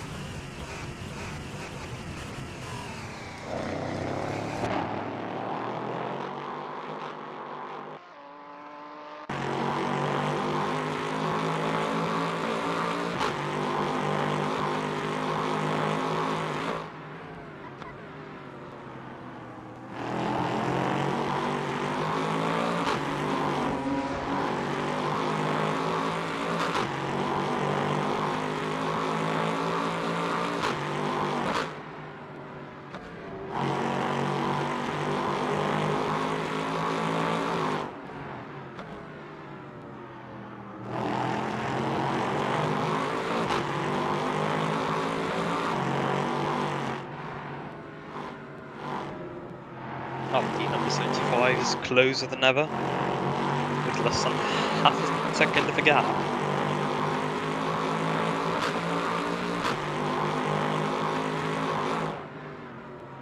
Slipstream, can he make it? He gets the better one. He'll be looking for the inside line. The inside is blocked. Can he go to the outside? Outside, does he make the move? A bit of a lock-up. Does he get the better exit? Seemingly so. Should be able to make a move eventually. Gets to the inside line. The 29's path is seemingly blocked by the GT4s. Uses a bit of slipstream. Does he make the inside? Ooh, a bit of contact there. Pushes him off. The GT4 played into the 75's advantage, forcing the 29 to be unable to accelerate that early. Now the 907 is 28 seconds behind him and catching up. This battle is once again playing right into the 907's advantage, as it was earlier. One of the Toyota GT4s has gone off track, a bit wide. Now the Dervo, of course, leads the race for now.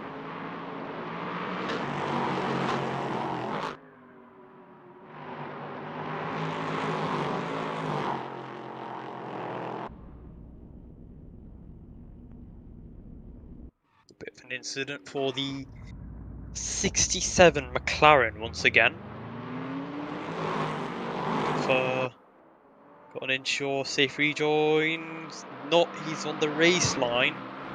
He's not on full speed. It's a bit risky he's doing there. I believe he kind of hindered the progression between the 75 and the 29.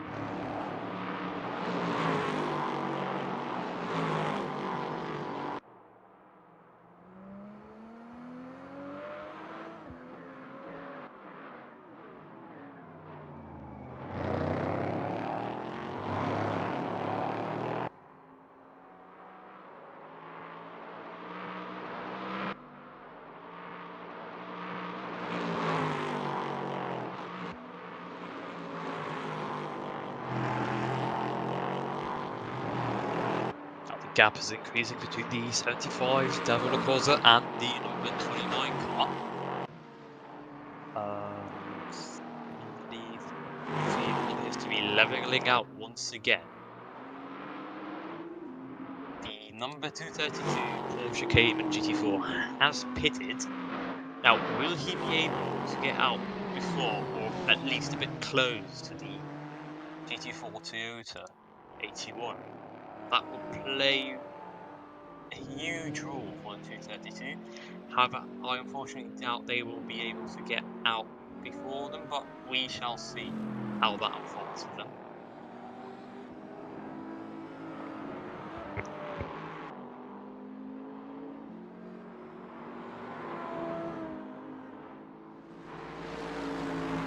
Now the Toyota should overtake the 232 GT4 Cayman any second now. And he has the current race leader for the GT4 class is the number 223 Ford Mustang. The number 29 has pitted. He should be overtaken by the next couple of cars. 24 appears a bit delayed. Perhaps he has had a moment. We shall see. It's a bit off pace, I believe. No, I mean, the 907 is very fast today. So, yeah, seemingly appears to be the case. Number 907 is now hunting the number 75. I mean, he doesn't really need to, he just simply inherit the lead. However, on the other hand, the gap is between, I mean, the 24 will have to pit, so the real gap should be between the 907 and the 96, which currently is 37 seconds approximately. We have the number 28 by Michael Kraus, 8 seconds behind 96, who should be theoretically in third place, followed by 128 LMP3, who is 3 seconds behind the number 28. That is assuming nothing happens and the pit cycling goes as expected, obviously. Now, the second pit, you don't really have to load in fuel and everything, as you have to on the first pit stop. So maybe some teams are opting for low fuel, but fuel reserving, and maybe some changed a specific set of tyres, front maybe or side, depending on the tyre wear or the strategy of the team. A bit of a moment again for the number 50 car, AFS Racing. They appear to be struggling really bad today. Lots of incidents. The number 26 BMW, who qualified second, is currently in the pits once again. Unfortunately, the incident earlier in the race has ruined, if not absolutely abolished, their hopes. The current leader, the 23 Ford Mustang, is in the pits. Now he should be overtaken any second now by the 396 Exordium Racing Audi GT4. Now Exordium Racing have two cars in this race, the 396 and the Porsche 369.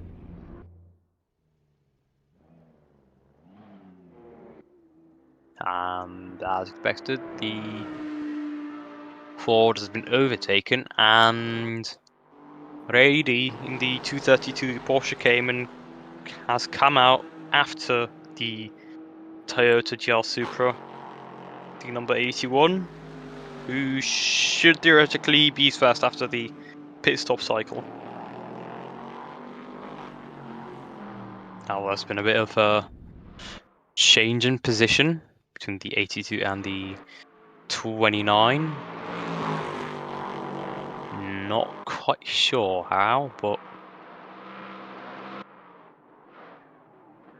interesting nonetheless. The 396 should be pitting in the next lap, if not the one after it.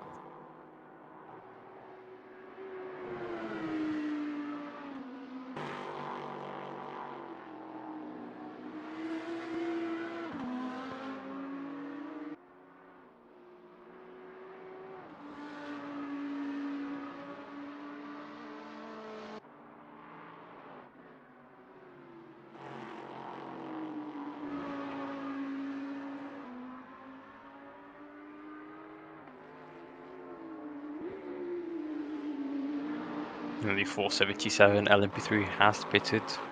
Fortunately, their race has not been what they planned for whatsoever. With less than 30 minutes to go, the Aston Martin 427 has pitted, and so has the Hockenheimring Racing 396 GT4. Should be overtaking any second now by the number 81 Toyota GR Supra, driven by Andrzej Zajob, who appears to be doing an excellent job being consistent. Number 128, right behind the Toyota Supra, has overtaken him.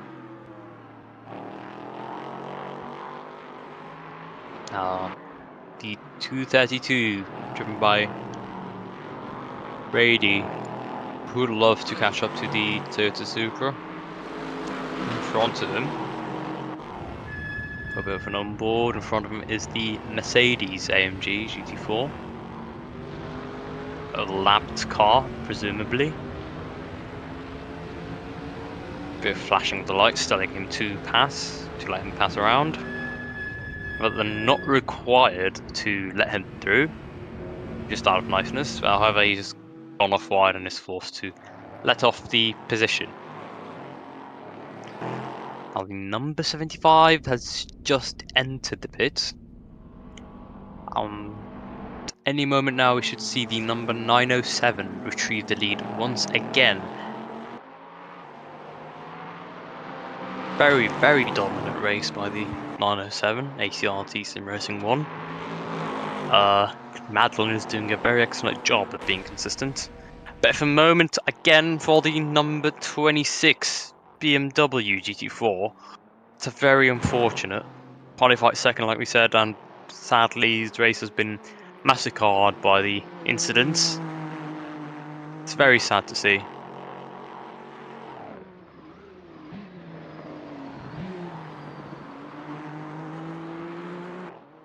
Now the Hockenheimring Racing is just exiting the pits, and they are coming out in roughly 5th position over 6th position in GT4 class.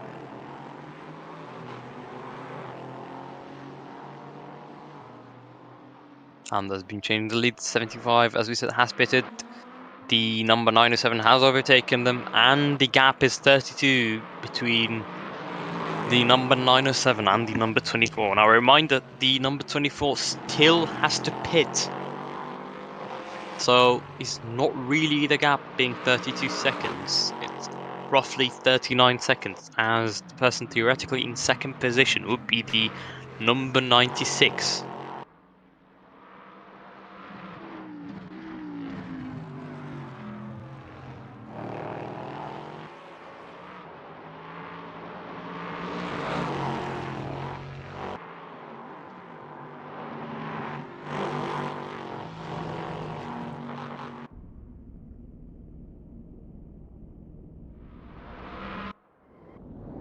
No, the 907 still maintains the lead. In fact, he's pulling away. This race seemingly is one-sided.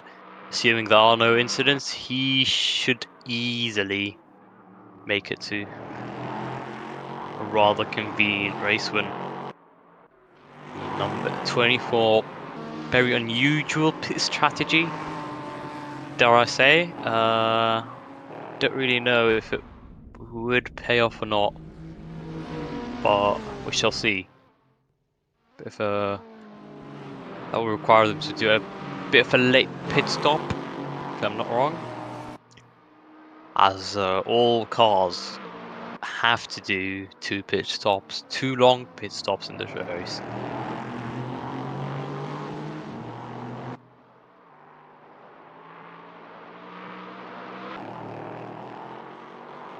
Car number 369, that would be the Hockenheimring Racing Porsche GT4 as a drive-through penalty for track limits.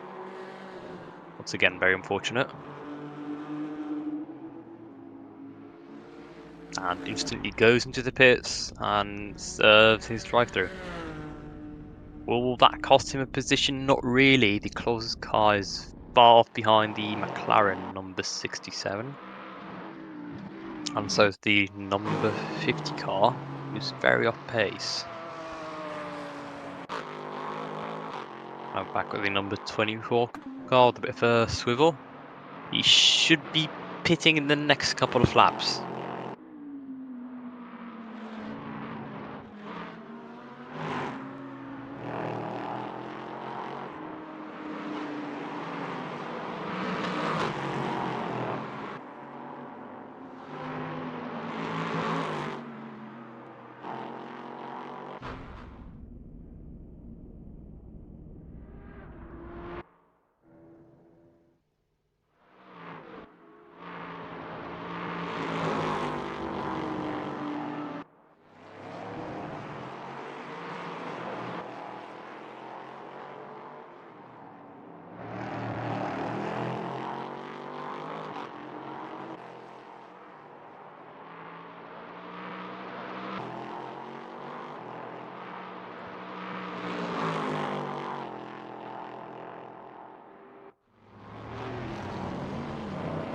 The number 24 once again. The number 907 asserting a pretty much absolute dominance on the rest of the field with 20 minutes left to go on this race.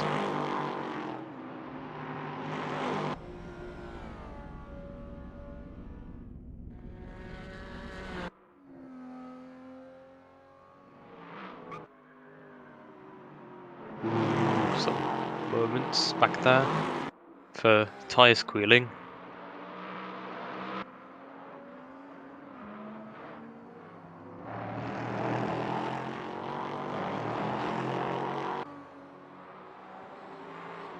We've got the 128 fighting for position with the number 28 once again does an overtake on the number 28. They're back again at it since the beginning of the race. These two have been fighting throughout the entire race. But now the fight reignites in the last 20 minutes. This fight is for, not for the podium, but for 4th place. But theoretically it should be for the podium, assuming the number 24 has to go in to pit. But no, number 24 did pit twice, so they should stick with the position, assuming the tyres are not too worn out. But we have the number 28, Michael Kraus, once again, trying to get in. Bit of a lock-up for the two. GT4 could block the exit a bit, does indeed. Couldn't take the tyre width of the track.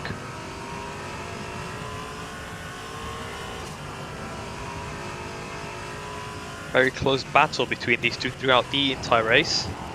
And now we are on the final battle between these two. No more pit stops and hopefully no more incidents. Just straight out pure racing for the last 20 minutes between these two cars. You can see the Mustang saying the blinkers to the left. Probably go to the right. That's not really accurate, is it? Oh, that could be a bit tight. Number 369 gets a drive through for speeding. See that speeding the pit lane.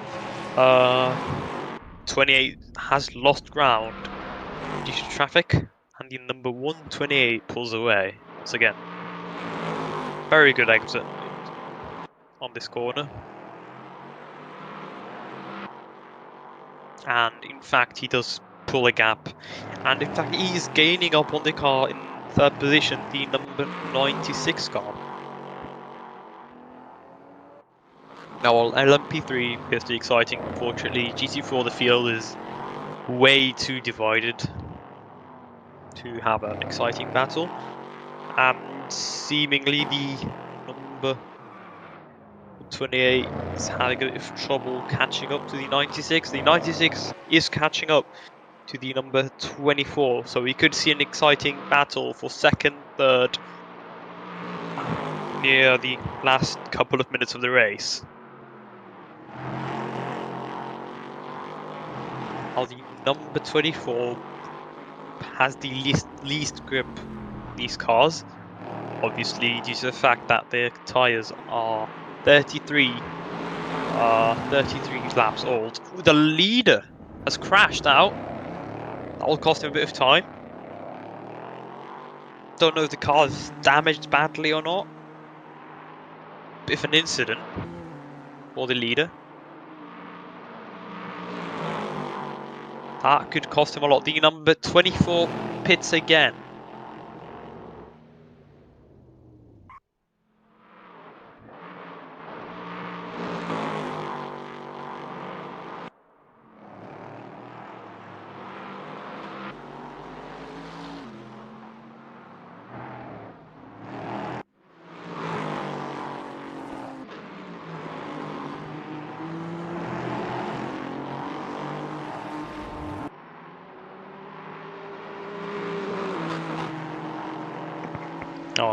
The leader appears to have lost ground on roughly 14 seconds due to the incident.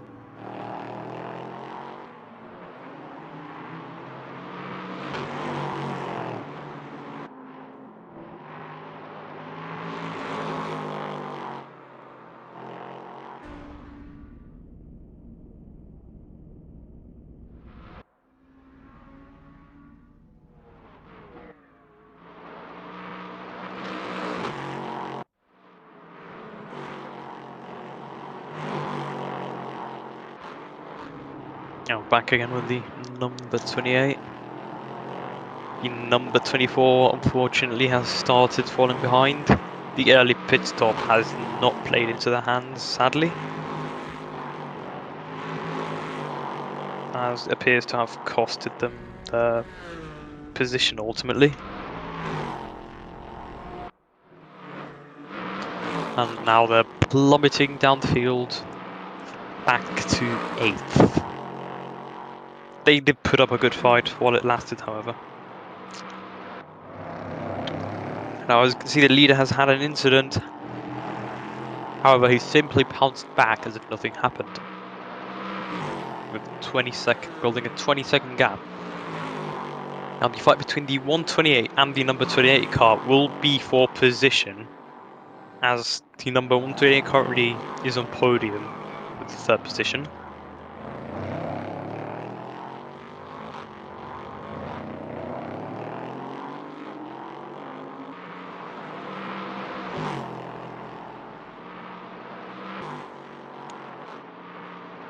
Very beautiful liveries for this race.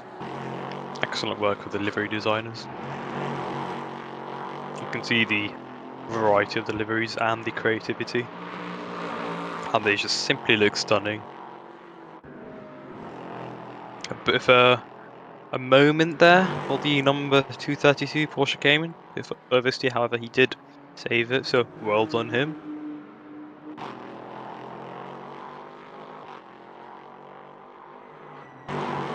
Now back on the 28 with a bit of fun on board as he passes through traffic.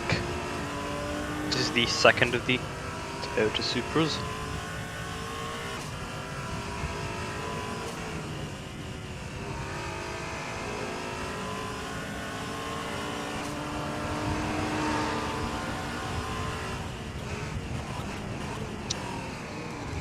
Not an ideal entry, but he had to do it for traffic.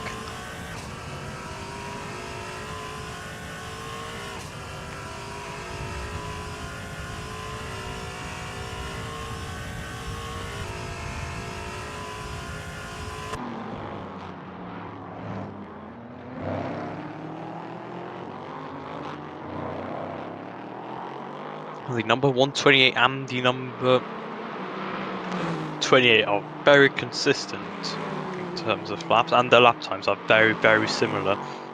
And so, same applies for the car number 96. The gap has been hovering around 3 seconds and 5 seconds. So it will be very, very tight near the end. We've only got 12 minutes to go.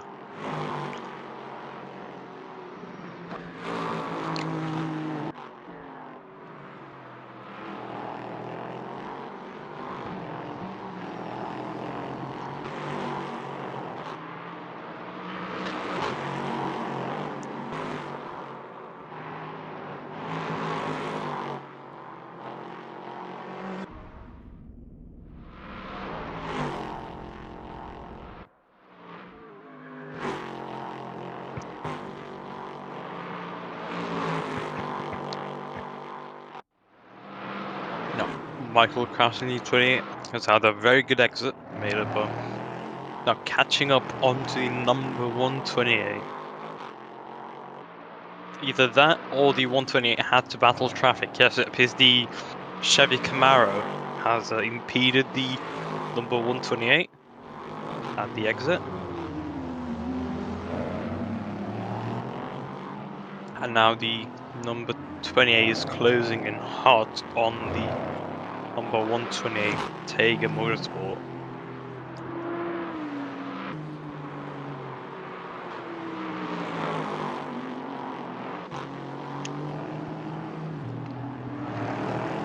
The Sodium Racing Audi being passed by the 128.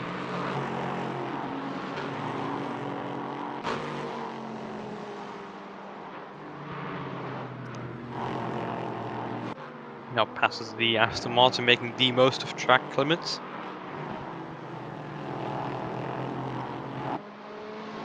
And still going. Michael Kraus is now within 2 seconds of the number 128. And the number 28 himself is well in, closing on the number 96. We could have a three-way battle for this, for second and third position near the end.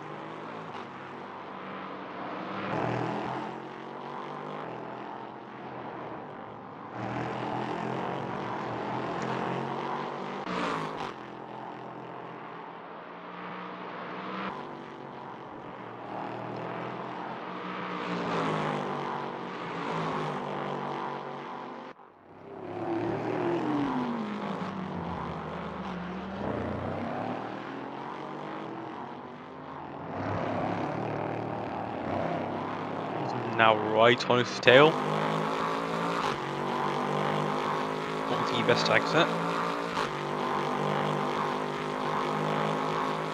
Well, in a second.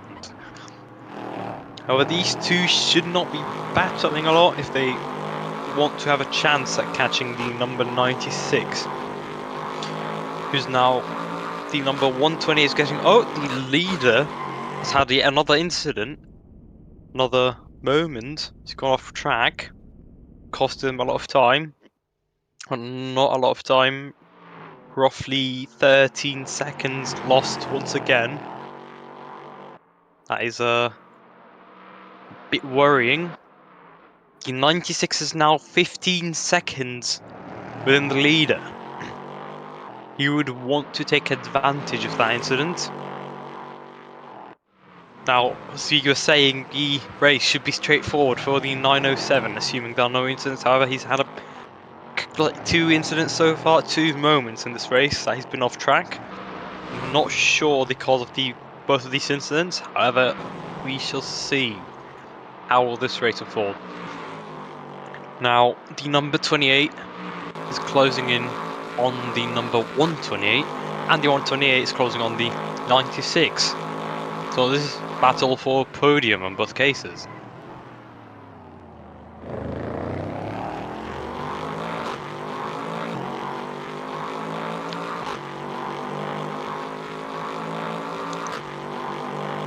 Getting real close.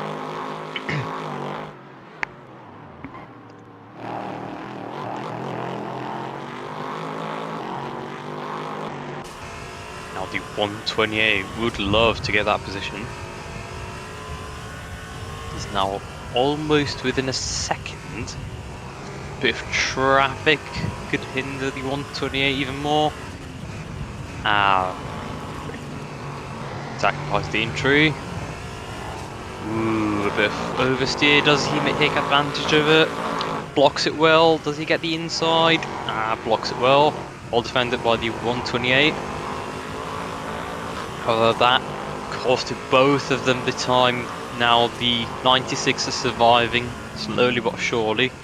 The gap between them and the 96 in second position is back to 4 seconds. The number 28 has had a bad exit of that, and the gap is back to almost 2 seconds between the two.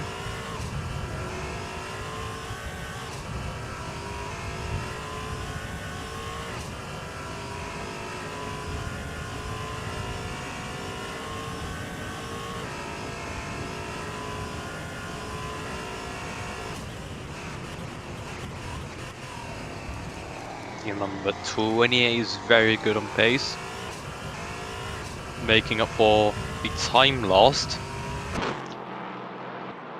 or at least attempting to.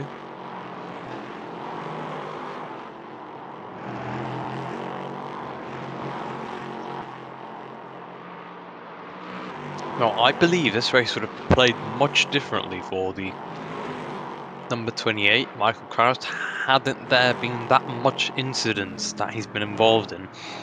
Fortunately, he's been collected a couple of times, been punted, shunted, went off track. Lots of incidents that has hindered his race. And amidst all the chaos, he is still fourth. So that is such impressive recovery from the back of the field. And on potential podium. Oh, the leader once again is off track. That switches the cards all over. The leader has lost even more time. Now we should see the number 96 approaching. Number 96 is within 5 seconds. Now the race has reignited. Now the battle is for the win.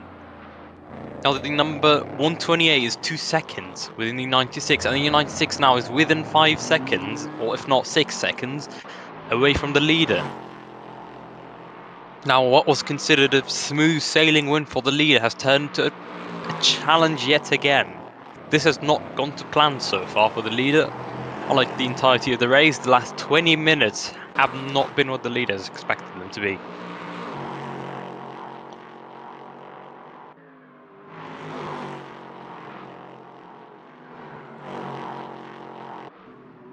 Quick reminder that the gap between the leader and the car in second position was 45 seconds only.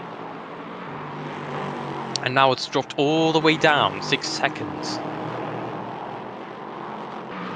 We're back with the 28 and the 128. And the 128 is almost less than a second within the number 96, which is currently in second position. So we could have ourselves a very, very exciting race.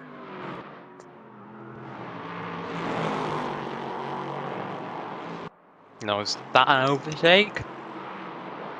It is. The number 128 snatches second position from the number 96 of, well, respectively similar livery cars. In fact, they are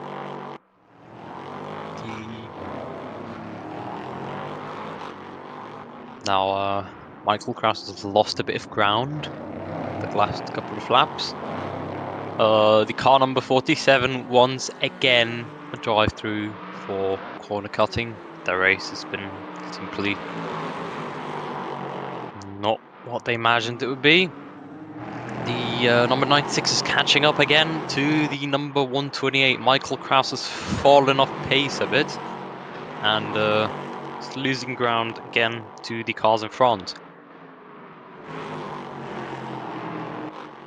While the leader, car 907 Madeline, appears to be holding a gap of 6 seconds between him and the car in second place.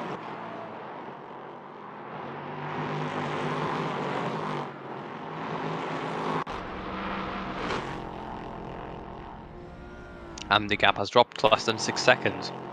Can the leader be caught before the race ends.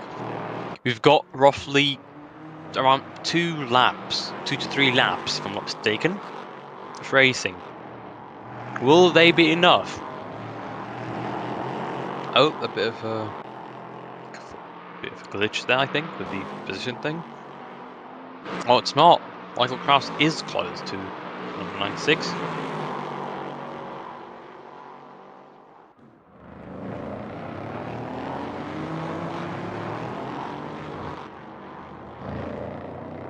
A bit of a moment, a bit of a lock-up. And he's attempting to gain up to him. 477 clears the drive through.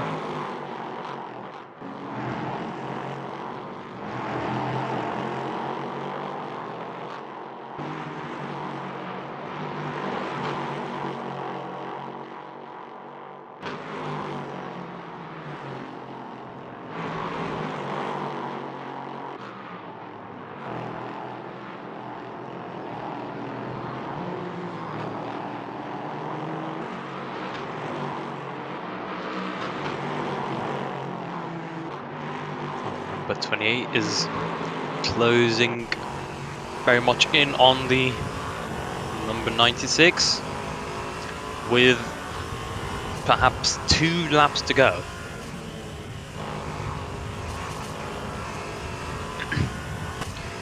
Now, gaining up very quickly within 4 seconds, there has to be a very big mistake from the race leader for the number 128 to catch up to the lead. Now, will that be the case? We will see. But in the meantime, the battle for 3rd position with the number 28 and the number 96. This is for podium position. Now, this is crucial for the number 28 if he is to gather the maximum amount of points he can, as he is currently the championship leader, tied in on points with the number 44 Matt E racing car. Does he get the exit? The GT4 makes it tight. Bit of oversteer, he saves it. Loses a bit of ground, obviously, from the moment that he had. Now, the race seems to be one-sided, but that is the battle for the podium. The 907 seemingly wins the race after 2 major scares. However, this race has been mostly smooth sailing for him, and this is the checkered flag. The 907 wins the number 907 wins the 2.4 hours of Hockenheimring with the excellent drive by the driver Michael Medlina. Phenomenal performance, excellent consistency, a bit of a worrying moment near the end of the race, but nonetheless excellent performance. Number in 2nd place, the number 128 with the very close battles with the number 28 Michael Kraus, who himself was very unlucky despite qualifying on pole.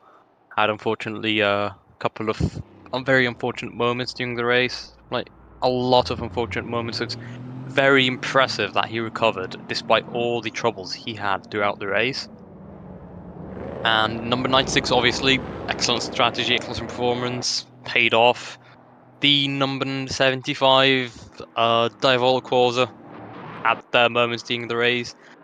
The battle with the number 82 car, Valkyrie E Racing, the 2nd car of Valkyrie.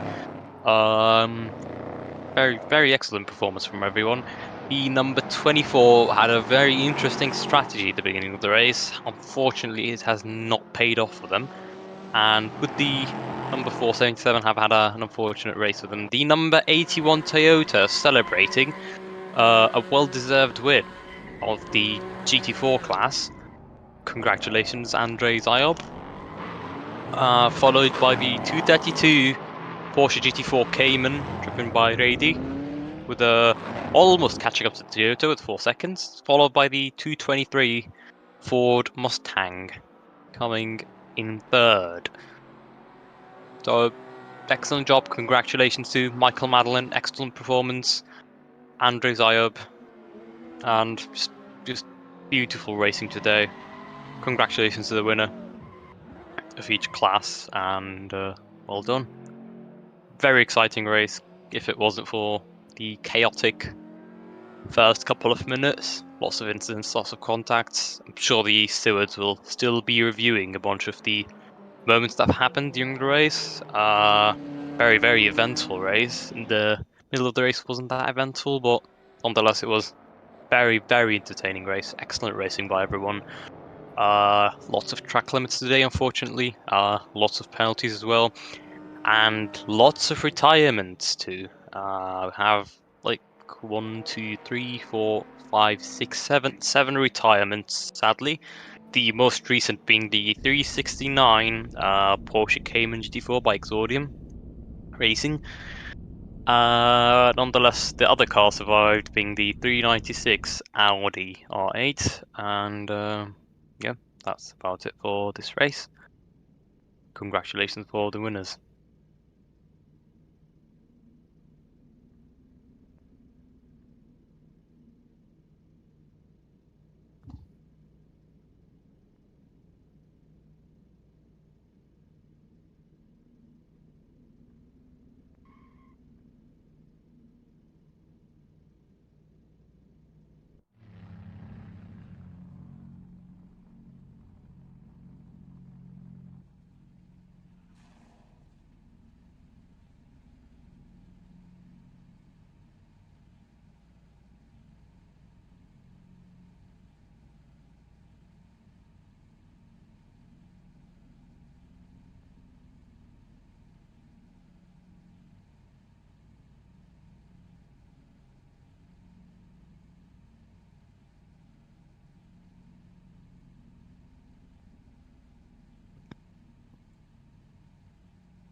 Now we're currently the GT4 race winner, and that is it for today. Make sure to join us for our next race, the 24 Hours of Spa, starring the GT3 class, with over more than 20 entries and counting. The registration for the race is still open. The race will be on the 14th of October. So good night, everyone. Thanks for joining us, and see you on the 14th. Good night.